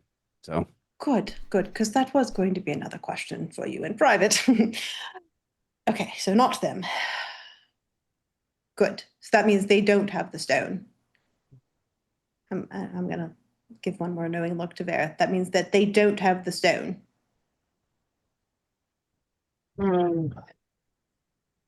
I don't think so. Oh, gods. Be a whole nother set of problems if they have it now. Yeah. Well, actually, let me revert that. They don't have the stone. I'm very positive. Okay, good. That'd be a whole separate can of worms that surely I don't think any of us want right now. All right, so again, do we want to go track it down now, or do we want to wait until we're closer to the ground one, since we think perhaps it's closer to there anyways? I mean, I don't know how you guys feel. It wouldn't hurt to know if. Okay, well, here's the problem. If we roll up in daytime around the scene of the crime, the five of us. Shut up, Ferris, bad at math. You're doing great, buddy. It's a bleed over from real life. Don't worry about it. Be kind of risky, but it would be helpful to know if that's where it's hiding out ahead of time. Absolutely. I mean, I could disguise myself and walk around, and I don't know what else to say after that. Honestly, my thought process on it is, what if we're splitting up anyway when we go search Growlin Villa? Why don't you start at Growlin Villa and leave from there while we investigate it tonight, and you kind of guys walk around at night and That's see a if we can't great- discover something. Great idea. However, that reminds me, who has the stones? I have one of them, I think. Who has the other one? Because the other party, we should make sure, we have a way to communicate in case of emergencies. I think Varys has the other stone. I was going to say, unless somebody's taking it from me, that is who Victor gave it to. Perfect. Good. In case, something happens like the other night where dear Vicky nearly ended it all. Yes. Okay, that sounds like a great idea then. So if I run into the nimble, or I should say, I'm sorry. If we run into the nimble right in the that's the cast lantern, you said. That's not going to be the Greyhound one. I mean, it could be. That's It could have irrelevant. returned. Yeah. It could have returned. She's there now, and it was serving her, it would seem. Okay, well then, just as a contingency, if we run into it, what should we do? Kill it. No! God's Islander! Oh, for heaven's sake. I'm glad we're having this conversation, because had we not... I wouldn't have killed it. Somewhere Not far immediately, across the city, Valletta's ears perk up. Mm. They've taken the bait. No, you should have, if you had seen the look on this poor Nimblewright's face. I mean, Nim was so desperate for a friend that he literally created one. He is now bereft of any tools with which to create a single thing, locked in his tavern like Rapunzel from a bygone era. I don't know if Rapunzel exists in your... Anyways, the point is, it was very sad. I'm just kind of gonna just question real quick, and he's like, "But isn't that your fault that he got his tools taken away? For you telling on him about the bird and the nimble right to the person that to take his tools away? I don't really think it's his fault."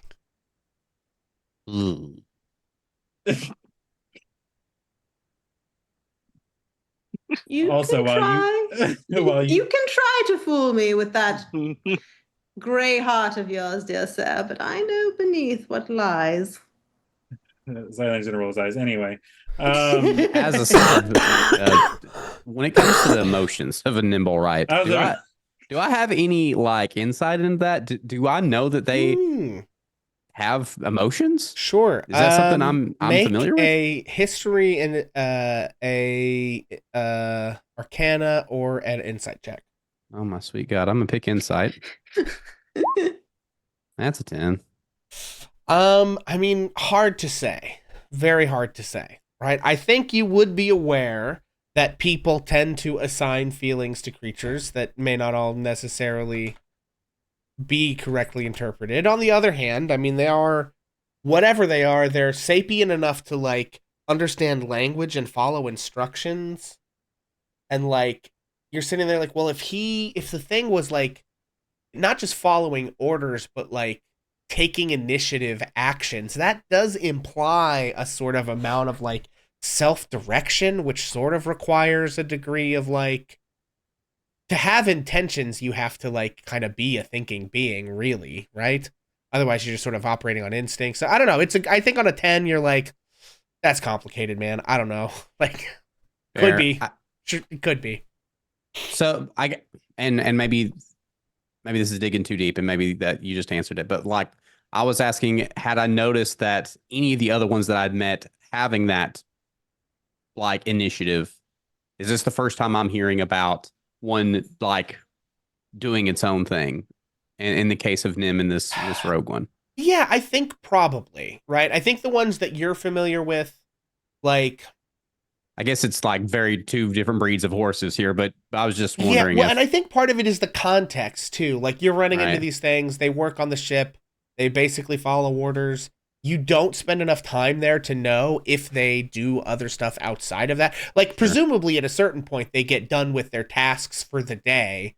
And what happens then? Do they go into like shutdown mode and like sit in the hold? Or do they do what they want to do at that point? It's like, I don't know if you really know. I certainly think you would draw a connection between like the one that built the thing and then the other one running away from its creator or whatever, you know, like that. I think it's like, at least those ones seem to have that degree of self-direction. When it comes to the other ones, I don't think on a 10 you know or have seen. I think it's like, and it maybe never even occurred to you to think to ask or look.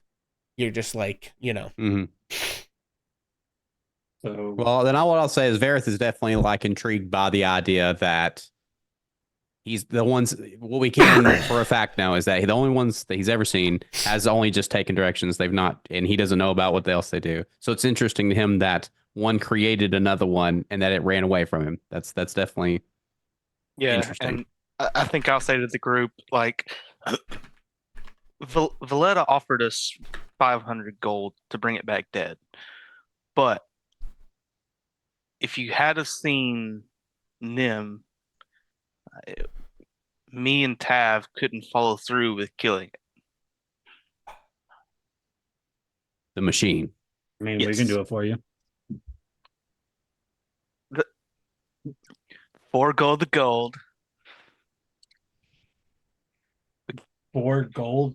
Forgo the gold. Yeah, forgo the gold. You said 500 gold. That's only 100 Five- for each of us. Oh, my apologies, madam. I'm made of fucking gold. Now you are. I believe you may be the richest one of us.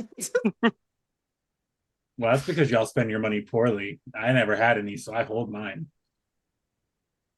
All right. How about this? How Anyway, about... now that you're back, I did have a question for the group. I was waiting for you to come back. Oh, sorry. I put your words in. How also must we be concerned of the Castellaners are probably the wealthiest family or one of, right? Probably. I don't know that I would say that they're certainly heavy hitters, right? I think they're wealthy and influential. I don't know who the wealthiest family in Waterdeep is, but they're among the wealthy and elite for sure. You know. What's to stop them from owning their own nimble rights that don't have anything to do with the one that we're looking for? Nothing. So yeah, it's possible that we get tracked there and they could have their own as well. So just something to think of while we are looking for the nimble right in question.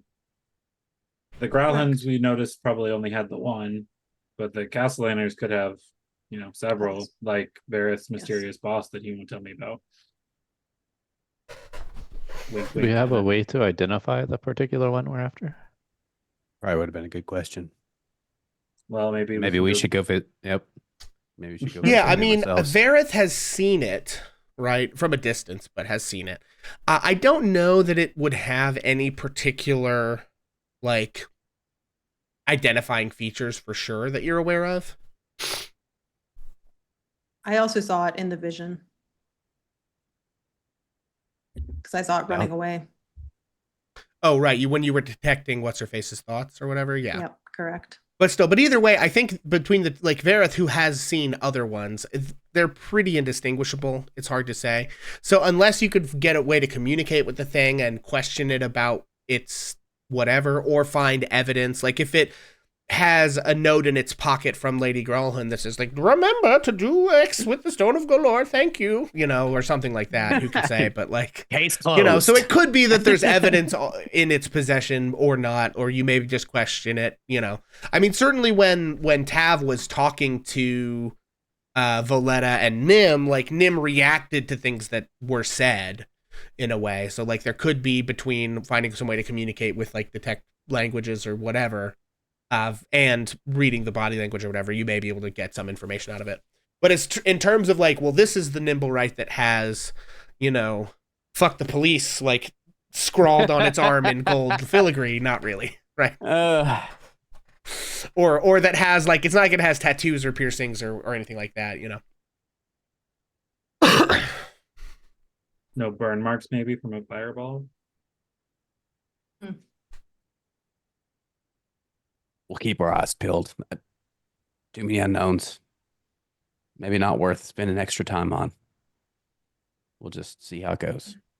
Yeah, I think it's a great idea, though, that while you investigate the Growlhunts, that Victor and I walk around and just see what we pick up. I would offer for you to just take the mask in case you need to communicate with it. But then if I run into it, then kind of a moot point. True. Maybe, actually, I believe that was something we could pick up from Rochelle's. I think he has comprehend languages. Rishal and Yeah. maybe? Yeah. Let's see. Let's see. Yes. Yes, For he 50 does. gold, you could buy a spell scroll of comprehend languages. Perfect. Um, Then I It'd be will. worth picking it up. Yeah, I'd be willing to spend my 50 gold on Okay. that. Oh, guys, did you guys check out my new armor? Yeah, I didn't hear you coming. Yes. Hilarious. Real quick, just and you don't have to divulge if you don't want to, Foxy. How much gold do you have? Well, so as of right now, I have 421.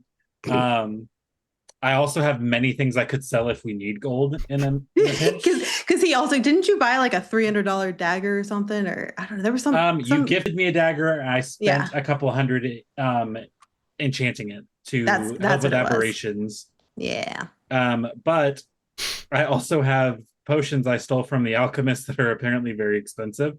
So if I had to Right. sell them in a pinch, I could. And I'm also sitting on 2 platinum. So Oh, okay. Well, never mind. I was gonna say I have 500 gold. I was like, somehow I did with a bunch, but no, you're definitely in assets. You're definitely way wealthier than I. Okay, well, I'm Go not ahead. fully liquid if that's How much Just is a platinum sorry. worth? Is that I believe 10 it's 10. or gold. 100? Okay. 10 gold. Okay, cool. Okay, all right, so on the docket, I have some of you are checking Rain Run Street to investigate what's going on with Mel. Yep. Okay, so if you guys want to give me whoever's involved in that little project, go ahead and give me an investigation check. Rain Run Street, incidentally, is the street that the Yawning Portal is on, but it's a pretty long street, so. All right, well, I'm going to give myself a guidance before I Okay. investigate. So that's not awesome, but that's going to be, let me do a +4. 11. Oof. Okay. Damn. All right, Your so struggle bussin'. among everyone, it does seem to be Victor, who, This new breastplate, guys. yeah, has the best investigation check here. So Victor, you guys are looking for this house with a blue door on Rain Run Street, and Victor is the one who manages to find it. It's a pretty simple looking house. It's in like a row of houses, that are all kind of like squished together, not like big yards. These are it's row houses, right? But you do see this one with this brightly blue painted door. Guys, here it is. Yep. Do you just want me to knock? So also really quick, are we all walking Waterdeep together at the moment? I Well, didn't the go to that four one. of you who are investigating Okay. Rain Run Street, I think definitionally do kind of have to be together. Yes. Okay, I just it By popped in my head dint that- of anyone that rolled that investigation check, they are part of that group. But is this the same day we're planning to go to Growlhund tonight? Mhm. It Oh, is okay. Kythorn 3. You guys are headed for Growlhund on Kythorn 4. So Okay, it's cool. it's like Sunday, Monday, Tuesday. You're headed on Wednesday, even though those don't really match up correctly to the days of the week. But anyway. Okay, so yeah, you guys see the blue door. What's the plan? Are you just like staking the place out? Are you walking up and knocking on the door? Talking to the neighbors? What's your plan here? What's the vibe on the street in front right now? I mean, it's pretty chill, honestly. It's you're in like the edge of where the dock ward and the castle ward kind of hit each other a little bit. So you're like just on the edge of where things start to get a little seedier. You're like 2 blocks over, basically, from there.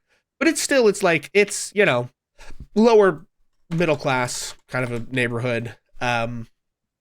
And so like there's people coming and going pretty regularly. And it's just people are sort of wandering around living their lives. Well, you guys just want me to knock on the door? I think I just go up and see if it's unlocked. I mean, Mel is supposed to be good, so I mean, shouldn't be any harm with trying to figure out if she's here. I mean, how Yeah, I much do think we really know she about was her for missing, her right? supposed to be good? But Yes. She has not been at work. Yes, right. So I believe she was working at the awning portal, and then it's been so long it's hard to remember. I don't think she quit. I think she just stopped showing up. She might have officially told them she wasn't coming back. I honestly don't remember what I said. So if anyone has that in their notes. All I let have me is know. that she was gone from work the same day as the fireball. And she was looking over her shoulders the days leading up to leaving. So if that's the case, as I walk up to the door, do I smell a stench? Sure. God. Make a perception Oh. check. Oh, this is Oh, getting dark real no. quick. 18. 18. On a perception check, I think it's a seaside town and you're close to the docks, so you smell like fish and like Okay. human smells, but no, you don't smell like corpse. a corpse rotting inside this building or anything. Fair enough. Well, if anybody doesn't have any objections, I'm going to knock on the door. I'm right here. Okay. I guess. You knock on the door, and a few moments later hear a noise of someone moving inside. And then a few moments after that, the door opens, and you see a short, thick little man with like a knit cap and kind of a threadbare vest and this sort of like tan shirt. And he sort of like blearily looks at you and says, "Who are you? What do you want?" Well, we're looking for Mel, and you are clearly not Mel. "Oh, yeah, Mel's my roommate, but I haven't seen her in a couple of days." That didn't concern you. You mind if we check out her room? We're kind of worried about her and want to make sure nothing shady is going on. "Oh, it's nothing shady going. All you people are shady. You showed up at my house asking about a missing person. Mhm. So you know I don't know you Investigating guys from a missing Adam." person. We're technically investigating the missing person. "Oh, okay. You with the guard then?" Technically. he is. Okay, I'm gonna ask for a luck check real quick. Oh, God. Oh no. Damn it. So give me high or low. We're gonna go low again. Okay. Oh, that worked so well last time. Yeah. Okay. You're lucky there's not a wanted poster of you guys within eyesight of where you're standing. Fair enough. Yeah, that's probably good. We do have to discuss if technically is a lie. Yeah. But I do think he says, okay, so I mean you're not dressed like guards. You got like a medallion or a warrant or something?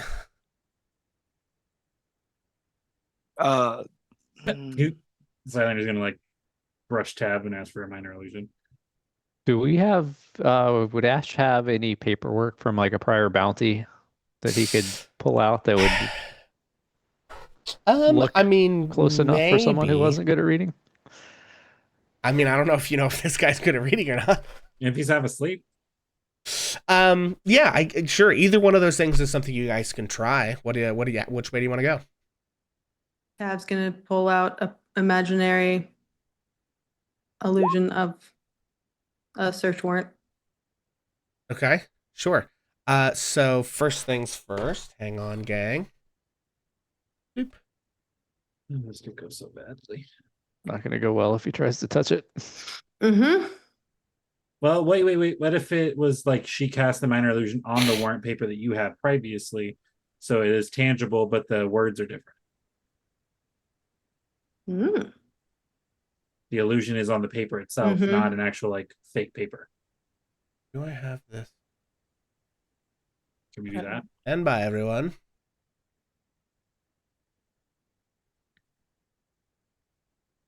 All So right, if what's they your spell touch- save DC, Tav? 14. Oof. Oof. Yeah, he rolled a 19 on that. Ooh, So- yeah. He looks at it as you show it to him. And okay, so what's the plan? Are you like overwriting the text on some other paperwork, or are you generating something from scratch? He's going to see through it, but it's like Yeah. which method are you going through? Yeah, she'll try and do the overwriting text. Okay. Yeah, I think what he does is quickly like snatches the paper, and then like as he's moving it, it's like you can imagine it would be hard to like manipulate the text to like bend properly on the paper and stuff. And so he does see through the illusion, and he like throws it back and says, "That's bullshit. That ain't real. Get out of here before I call the cops." You want to Okay. know what's bullshit, sir? He Is the slams the fact door. that you're... What is it? Wait, She's what- just going to keep talking through the door. Do you want to know Yeah. what's bullshit, sir? Let me tell you the number one thing you really shouldn't do to stuff, just in case you didn't know. You really shouldn't silence. Just a heads up, Wait. bub. So he slammed the door on us. He did slam She the door like on pops you, her yeah. head in the window. Like, I'm excuse me, just- sir. I'm gonna open it and go in. Okay, all right, roll initiative. Oh my god! You guys are gonna get into a fight with this man who you don't know. Oh boy. Great. Oh, shit. Well, my +4 didn't help me here. God damn. Okay. Great. Oh, I let's forgot let's to- let the fire starter start the fight. That's a great idea. Burn down the entire fucking yawning portal and everything. Where are Everything's we? going to be great. Mm. The NPCs forgot in this to click campaign my scare me token. because Durnan killed a fucking troll. Mm-hmm. Well, I didn't see this turn in this way. You're the one that forced your way in. What did you expect to happen to do it in this man's home? Okay. Listen, all we're trying to right. find Who Bill. all? So I've got Zylander and Victor. Who else? Tav. Okay, we need. Sorry, I didn't click my token. I didn't have a token to click. Let me Or at least I didn't know where move it you was. guys down here. 'Cause Oh, we're- he rolled a 24. That's great. This Oh. is fantastic. What's my... Nothing can go wrong here. I guess it doesn't matter because I can't get higher than that. Even No, with my... your amulet yeah. I think only does a 1d4. Yeah. Okay. And then Tav was a I 17. love that we were on that same wavelength though that we knew. Yep. And then yep. Ash. He's got a knit cap on, which takes me back to our last Yeah. campaign. Is that a red cap? Oh God. Let me look at this Oh. guy. Hang on. I think he actually might have a red knit cap on. Yeah, it's Is it like it's oozing like blood? red with like an orange band. We should lick it. I agree. We should. We should. Okay. And Canonically, Tab also licks things in this, so you know. Okay. Disgusting ass stuff. sweet. So, Uh, yeah. All right. So Victor, you open the door, and okay. Let's see. I feel like yeah, we have that. let's make more legal. Okay. trouble. And he comes out and is just swinging at you. Oh, Jesus. All right, so that's a crit. So, Victor, you take 12 points of bludgeoning damage as he just, like, socks you directly in the face as soon as you open the door. And he's, like, screaming this high-pitched, like, ah! Like, wham! Jesus Christ. Okay. So that is his attack. Tav, you're up next. Are they fighting who I think they're fighting? I don't know. Oh no! I don't Oh know. no. Oh no, what's I'm happening? sorry. Give me that scream one more time. No, Fine, good luck. Excuse me? Okay, Tav, you're up. Okay, just a reminder, everybody, you have 8 temporary hit points. Actually, I That is didn't give true. You those do to have the myself, temporary so- hit points. Yep. Technically, I don't anymore. I can't believe it didn't dawn on me until that scream. God damn it! I'm glad I'm not there. Personally. Oh, okay. I'm gonna do something risky, and Tav is gonna go ahead. She's gonna cast Disguise Self on herself and make herself look like Mel, and basically act out like that she has been captured and that like she is like in need of help, and she's gonna be like, just imagine you are hitting us and we are trying to find her while she is probably captured like this. Like, don't roast me on the pyre. Okay. I guess that's a persuasion check? 25. Oh my fucking god.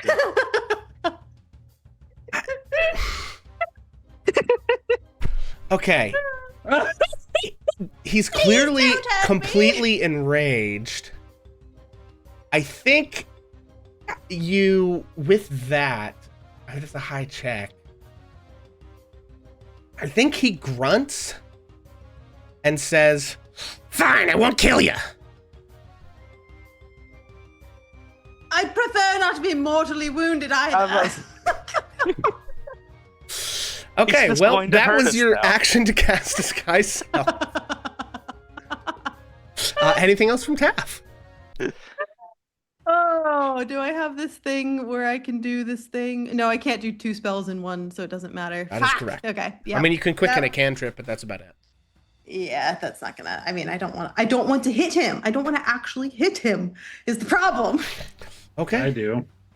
Oh, fuck. All right, is that it from Nope. Tav? I think Tav's just gonna step away if she can. Sure. Just step away. I don't know how close I am to this person. Okay, that brings us to Ash. So this guy came out and punched Victor? Well, Or has a Victor weapon? opened the door, like, he shut the door with a very clear, like, leave me alone kind of vibe. And then Victor opened that door, and he seemingly was expecting that, I guess, and got the drop and punched Victor in the head real hard. All right. But he did wait until Victor, like, essentially broke into his house before he started doing that. You know what I mean? So, like, there is a sort of gray area here, but, you know, it's up to you guys what you want to do. All right, I think Ash is just going to back off and say, Victor, let's just go. He's not going to do anything. Turn Okay. skip. I like it. Yeah. All right, Zylander. Pause. Highlander wants to hit this man, but But he will actually, if he'll ready an action. Okay. He's going to ready a moonbeam to drop on top of this guy if he makes any other aggressive actions. Okay. so Tav was successful in this. Yeah. In some way. Yes. Yeah. Like he's willing to de-escalate, I guess, at this point, because of what Tad did. But also, it's not like he believes you and is friendly. You know what I mean? Like he's sort of like in a mode of like not inclined. Like his singular goal in life is no longer to beat everyone in eyesight to death with his bare hands. Right.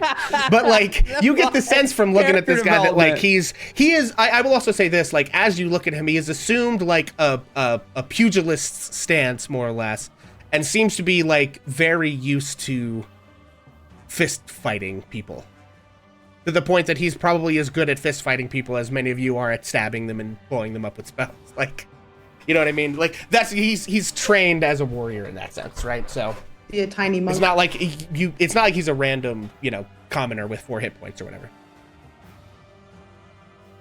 Highlander's gonna. I almost said get down, like and bend down, but however, that'd probably be seen as offensive to a short person like that.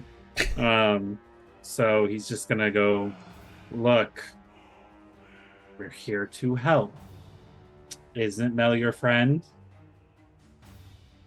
I don't know you, and you tried to break into my house. Look. I get it. My big friend here, he's not very smart. He didn't mean to intrude. You know, he has this sense about himself that he has to come in. He's just gonna come in. You know, the guards gave him the idea that he can just do whatever he wants. So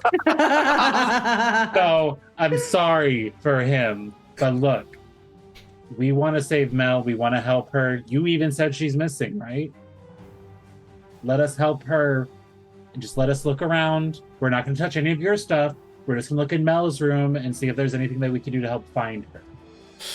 All right, give me another persuasion check. I'll say take advantage because he's already been slightly persuaded by Cav. I'll take a 19. 19, okay. I think he, like, squints and backs up in the doorway and says, fine. And points into the house towards Mel's room and is kind of like keeping an eye on all of you as you I keep enter. missing all the good cameos in this campaign. I swear to God. So now that we're not in, are we out of initiation? Yeah, I'll now? say you guys, Initiative? unless somebody wants to attack him in the next couple of seconds, I think this pulls us out of initiative. Please. Okay, now that we're not in initiative anymore, who is this guy? You mean you want to ask his name? Yeah, look, friend, I'm sorry that, Yeah. we got off on the wrong foot. Well, my name is Zylander. These are my friends. I'm Victor. Zylander's going to cut daggers at Victor. Shut up. What is your name, friend? My name's Bill. Is it Nye? Or, do you have a last name, Bill? I do. Sounds great. We're going to go check out Mel's room now.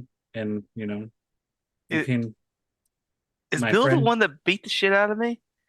Yes. Yes. Yeah. Damn, why didn't I recognize him? You know, mean, I like, forgot he beat that that shit was out the of you fight that before? happened, honestly. Yeah, Bill beat you in the fighting room, didn't he? During Yeah, the I first think downtime action? after you've had a moment Oh. here, I think he does. I'll say you mutually recognize each other here. And he goes, Oh. "Wait a minute, weren't you the other week in the fight ring last month?" Yeah, how you doing, buddy? I mean, I was doing pretty good Holy until you showed up on my doorstep. Sort of, sent the whole day sideways. Again, and Zylander's gonna step in front of Victor. We're so sorry about that. No, me and Bill go way back. Yeah, I remember he knocked you out once and he almost did it again. Now shut up. Yeah, I thought I recognized that lump on your face. He gave it to me again. We really should talk about the timeline contingencies here that are happening. Yeah, so In regards, I don't want to give too much away here. we're gonna go check out Mel's room now. Victor, go first. Oh, all right. Okay. Thank you sure. so much for letting us into your home, Bill. I think you also see sleepily coming out of one of the other rooms is another individual, and actually another dark elf man with sort of like a long beard, and he sort of like looks around and says like, "Bill, what the fuck?" And Bill goes, "I don't know, they're looking for Mel." And the guy's like, "Whatever." I think Zylander, you recognize this guy from some of the gambling that you've done. Zylander doesn't want to know. He plays cards. Anyway. Zylander's not going to talk to anybody from those days. Okay. So, but they are going to let you into Mel's room. What do you guys do when you get in there? I'm gonna look around and see if there's been any sign of a struggle. It's the first thing I'm gonna do. Sure. Yeah, investigation check. This is the last time I'll play a non-sociable character, I swear to God. I'm missing all the good 25. cameos. Okay. Yeah, I think on a 25, Zylander, you look this place over. You, I think, see some telltale signs of, like, somebody packing their shit in a hurry and leaving. So this was not like somebody who got abducted. There's no signs of a struggle. And I think you've seen this from, like, other, thief, low-life hideouts you've been in where somebody got burned and had to jet, where they, like, grab stuff quickly and then disappear. You know what I mean? So I think that's the vibe you're getting on a 25 is, like, Mel left of her own intention, not being, like, dragged out of here kicking and screaming, but also in a hurried manner that's, like, it's not like, when you're moving and you carefully pack everything you own. This is like, stuff a few things into a sack and just disappear into the night kind of situation. So with that knowledge, can I use that same check to look around in the spaces that would have been easily forgotten for like stashes in this room, and see if I can find out what's going on and why she might run? Or do I need to do a new check on where I'm at in the room? I think with a 25, looking at places that might be like overlooked.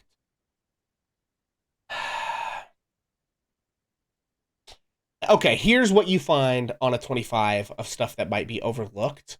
You find like under the bed a little sack that has a bunch of really confusing stuff in it. It has like a little rubber ball. It has like a little stuffed like owlbear like doll. It has a couple of really smooth rocks.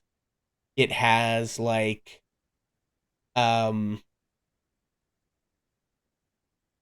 little wooden like book of like very simple like carved pictures. Is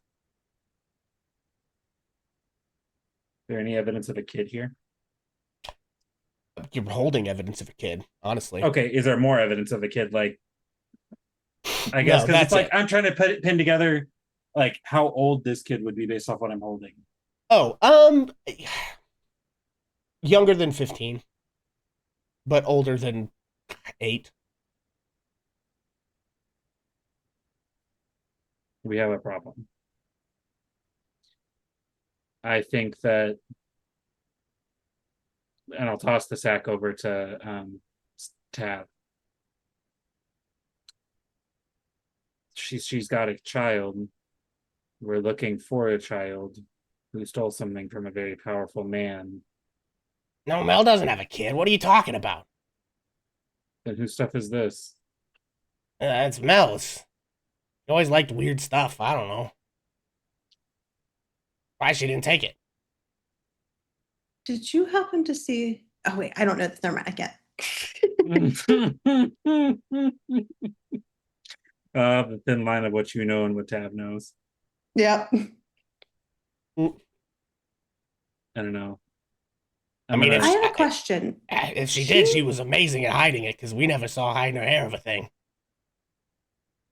I mean, even though you're not very observant, it would seem, I have to ask. Something that struck me as a bit strange. Her hair color. When I complimented her hair color, she said I picked a good one. And then when I asked her for the name of her hairdresser, I don't think she had ever been to a hairdresser, at least certainly not one who had colored her hair. How old is Mel? Do we know how old Mel is? She's like an adult woman in her, I don't know, late She's a 20s, bartender. early 30s. Yeah. Well, I mean, in this day and age, you know. I don't know. She always had the same hair color ever since I met her. How long have you known her? Oh, I don't know, 2 months. Oh, well, great. Hmm.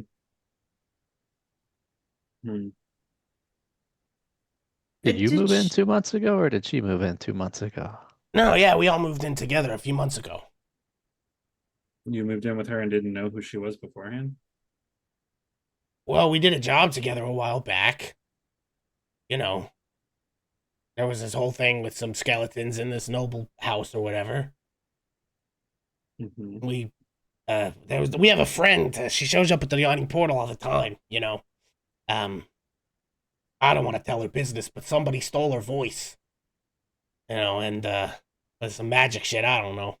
We got wind of it, and you know, she asked one of her other friends. Well, I mean, a good friend, if you know what I mean, asked us to help out, and you know, me and a couple of folks had a little crew, and decided to, you know, pick up a job.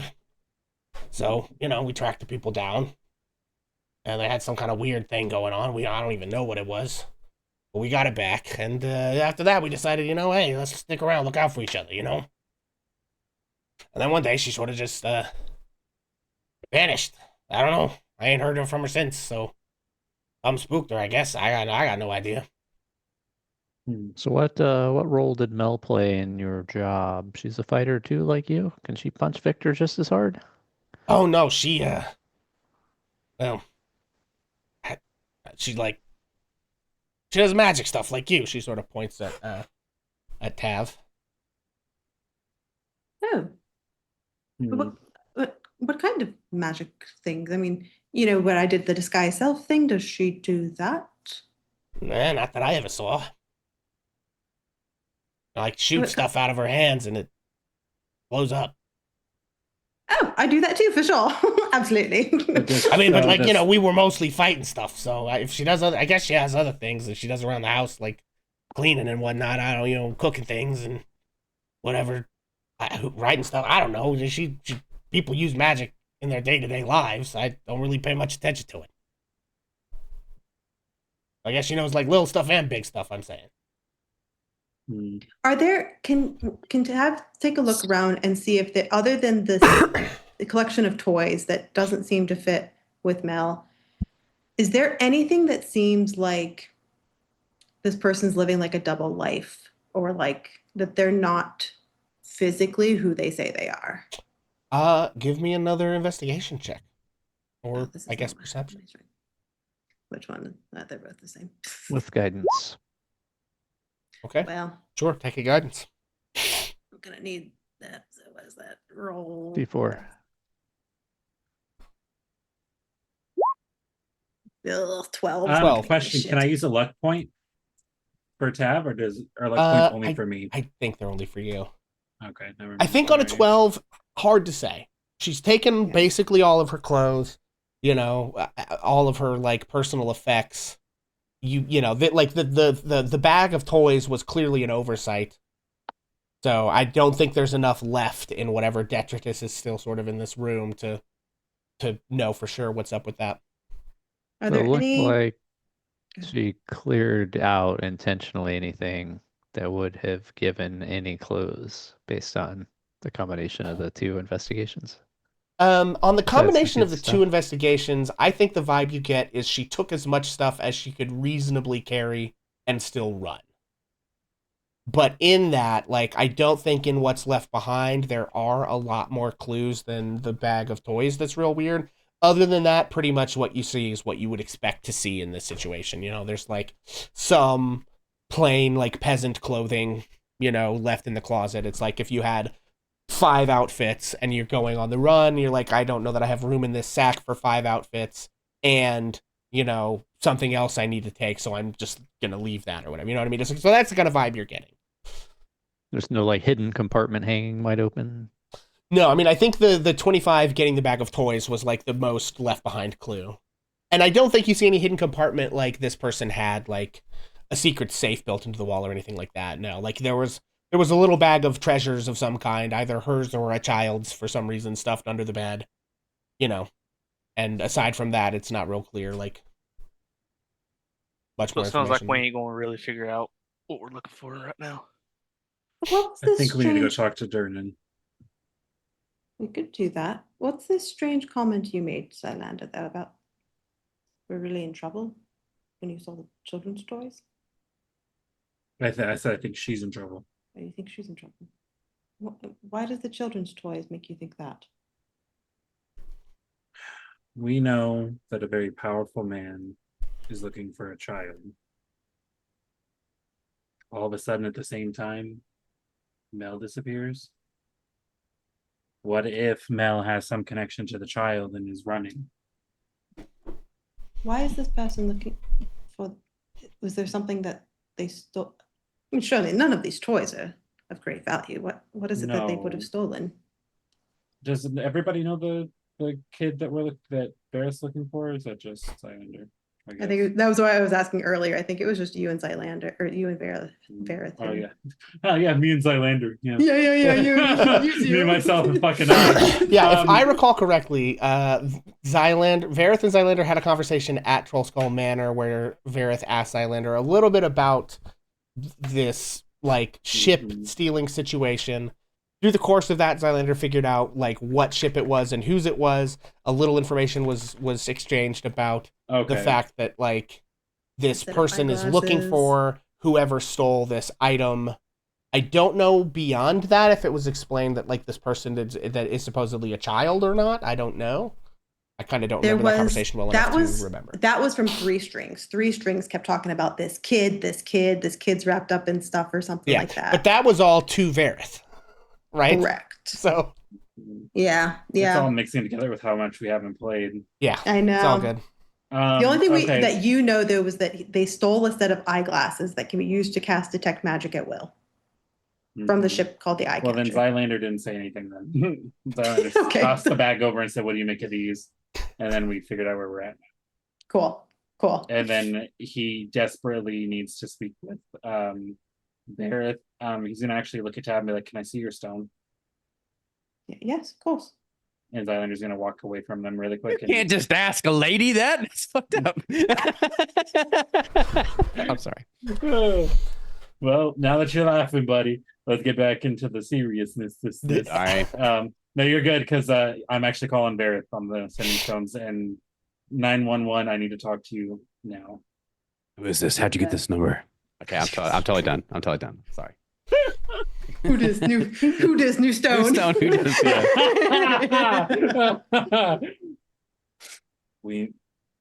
Yeah. You gave me nothing. That's need to meet you. I'm gonna assume he means at the city, so that's where Verith will Well, be. you can talk back too. Yeah, but it's not a walkie-talkie. You can only send it the one time, right? But he can I send guess back, I could right? say I'll meet you at the rendezvous. Okay, so Zylander's gonna leave. He's gonna say bye. And he's gonna go try and meet with Bareth really quick. So hang on. Did you retcon that you didn't say anything about the kid? Yeah. Okay. Correct. Because technically, Zylander doesn't actually know that. Yeah, that Zylander doesn't know this about the mysterious kid, person but- is supposedly looking for a child. So, with that in mind, let's just lock down what canon happened here. Zylander finds the bag full of child-themed objects under the bed, and no one has a real good explanation for that as of yet. So everybody that's in the room knows that, like, Well, then actually, Mel went missing. Mel went missing. Didn't leave a lot of clues behind. The only thing you found was under the bed was a little sack that had some like very childish treasures in it. And it's not exactly clear why that is. Bill does inform you that Mel, as far as he knows, did not have a child living in this room with her. Okay, then actually, I don't think Zylander would have a reason to talk to Verith if he doesn't know about the kid. So, I think we're at a dead end. Yeah. Yeah. Yeah, I mean, you I have think we some need to go more talk to information than Vernon. what you started with, but it's not 100% clear where it leads just yet. There are some overlapping things going on, though. You Yeah. just gotta connect everybody's knowledge is what's missing. Yeah. Man, if only we had some more chatty people who would tell us what's going on, yeah? Okay, well, real quick, because we don't have a ton of time left, what's Verith up to while everyone's doing all this? Anything in particular? Man, I wonder where that kid's at. Gee, I wonder if there's a clue on where that kid is looking for. Oh, I really didn't have anything, though, to be honest. Unless Jerry has something for me, he's probably chatting with him, but maybe not about anything in particular. Okay. I'm not going to continue our constant back and forth of like, what if he finds us? What if he finds out? Yeah. I assume that's what it's about, Okay, well, real quick then, for the interest of my own sanity and time, I'm going to hand wave checking for guards this particular evening because I want to get to this Gralhund Villa business, and we've mucked around with this other stuff enough. So let's talk through that. I'm going to say you guys have gotten some information. You leave Bill's house. And then just so everyone, I will just go ahead and say, Bill and that other guy's name was Arlo. They are Mel's roommates. They're in an adventuring party together, and they have their whole own set of stuff going on that has basically nothing to do with you guys. So the reason Vincent recognizes some of them is they were the PCs in this campaign the last time I ran it. So. Oh, okay. I figured.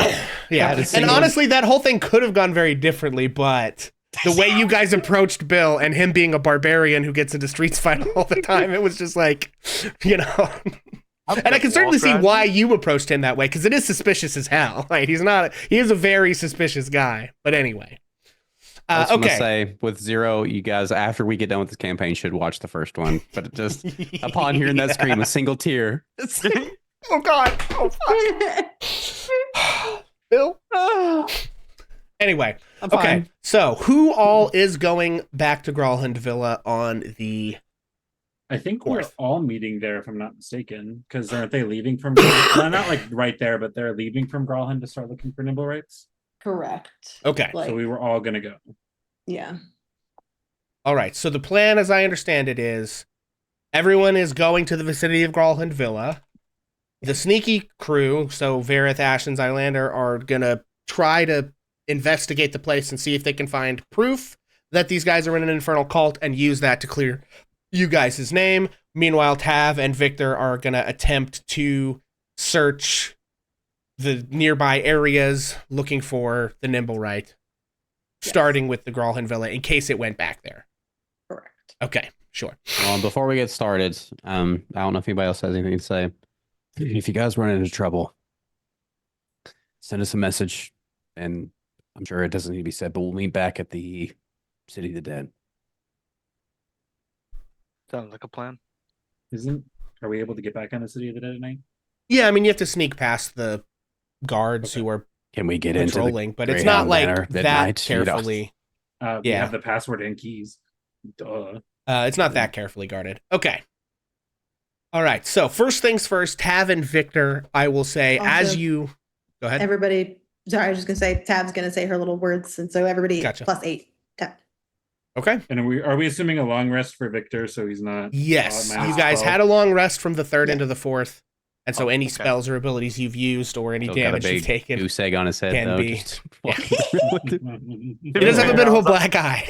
I was only missing 4 hit points, but this works. Okay. Now, I will say, as we start, Tav and Victor, as you guys approach within 500 feet of the villa to begin with, and fire up the Nimble Right detector, it does not go off. So you don't detect any Nimble Rights within 500 feet of Gralhund Villa. That having been said, Vareth, Ash, and Zylander, what is your plan of approach here? We are first casting Pass Without Trace, so everybody has a +10 to their stealth check, Excellent. and that's good for an hour. Thank goodness. Zylander would like to investigate and see if the guard is alive again, or like not on, like is he still out on medical leave or whatever after the attack, and the like dogs and everything, which really sucks. It would have been so much more convenient if the dogs died during that fight, but instead they saved the thing. But now anyway. Yes, we were all crossing our fingers for dead dogs, as I recall.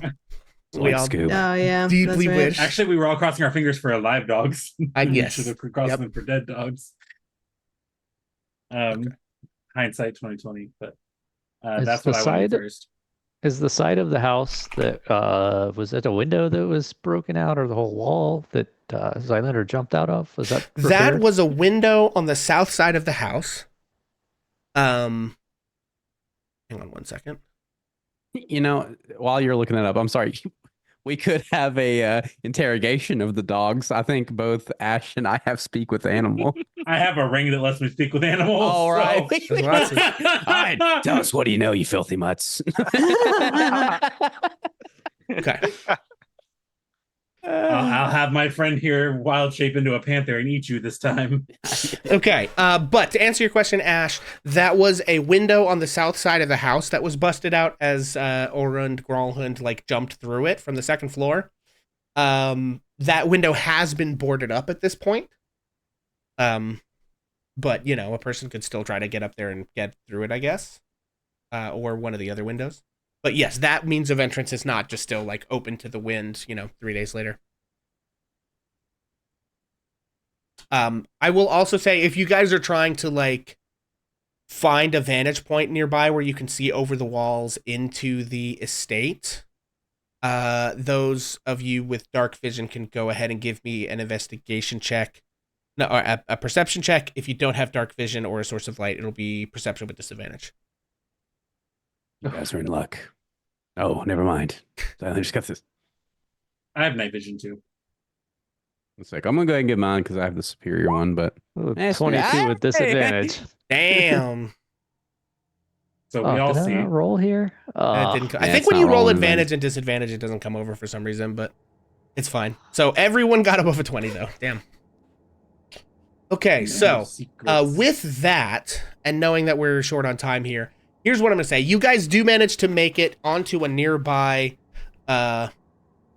rooftop, like across the way, at an angle that allows you to see into the front yard and also up into like the front of the house, which you're now kind of familiar with. And do we see any doggies? I'm or working guards? on it. Oh, sorry. Give me a moment. Okay, let's see. I'm just gonna put you guys like in here. You're not actually in this spot here. And some of you will be able to see certain things probably better than others. Oh, I need to make it nighttime here, don't I? Why are you doing this? Here we go. Okay. And by real quick, I need to turn off. Oh, wait, no, I don't have. Okay.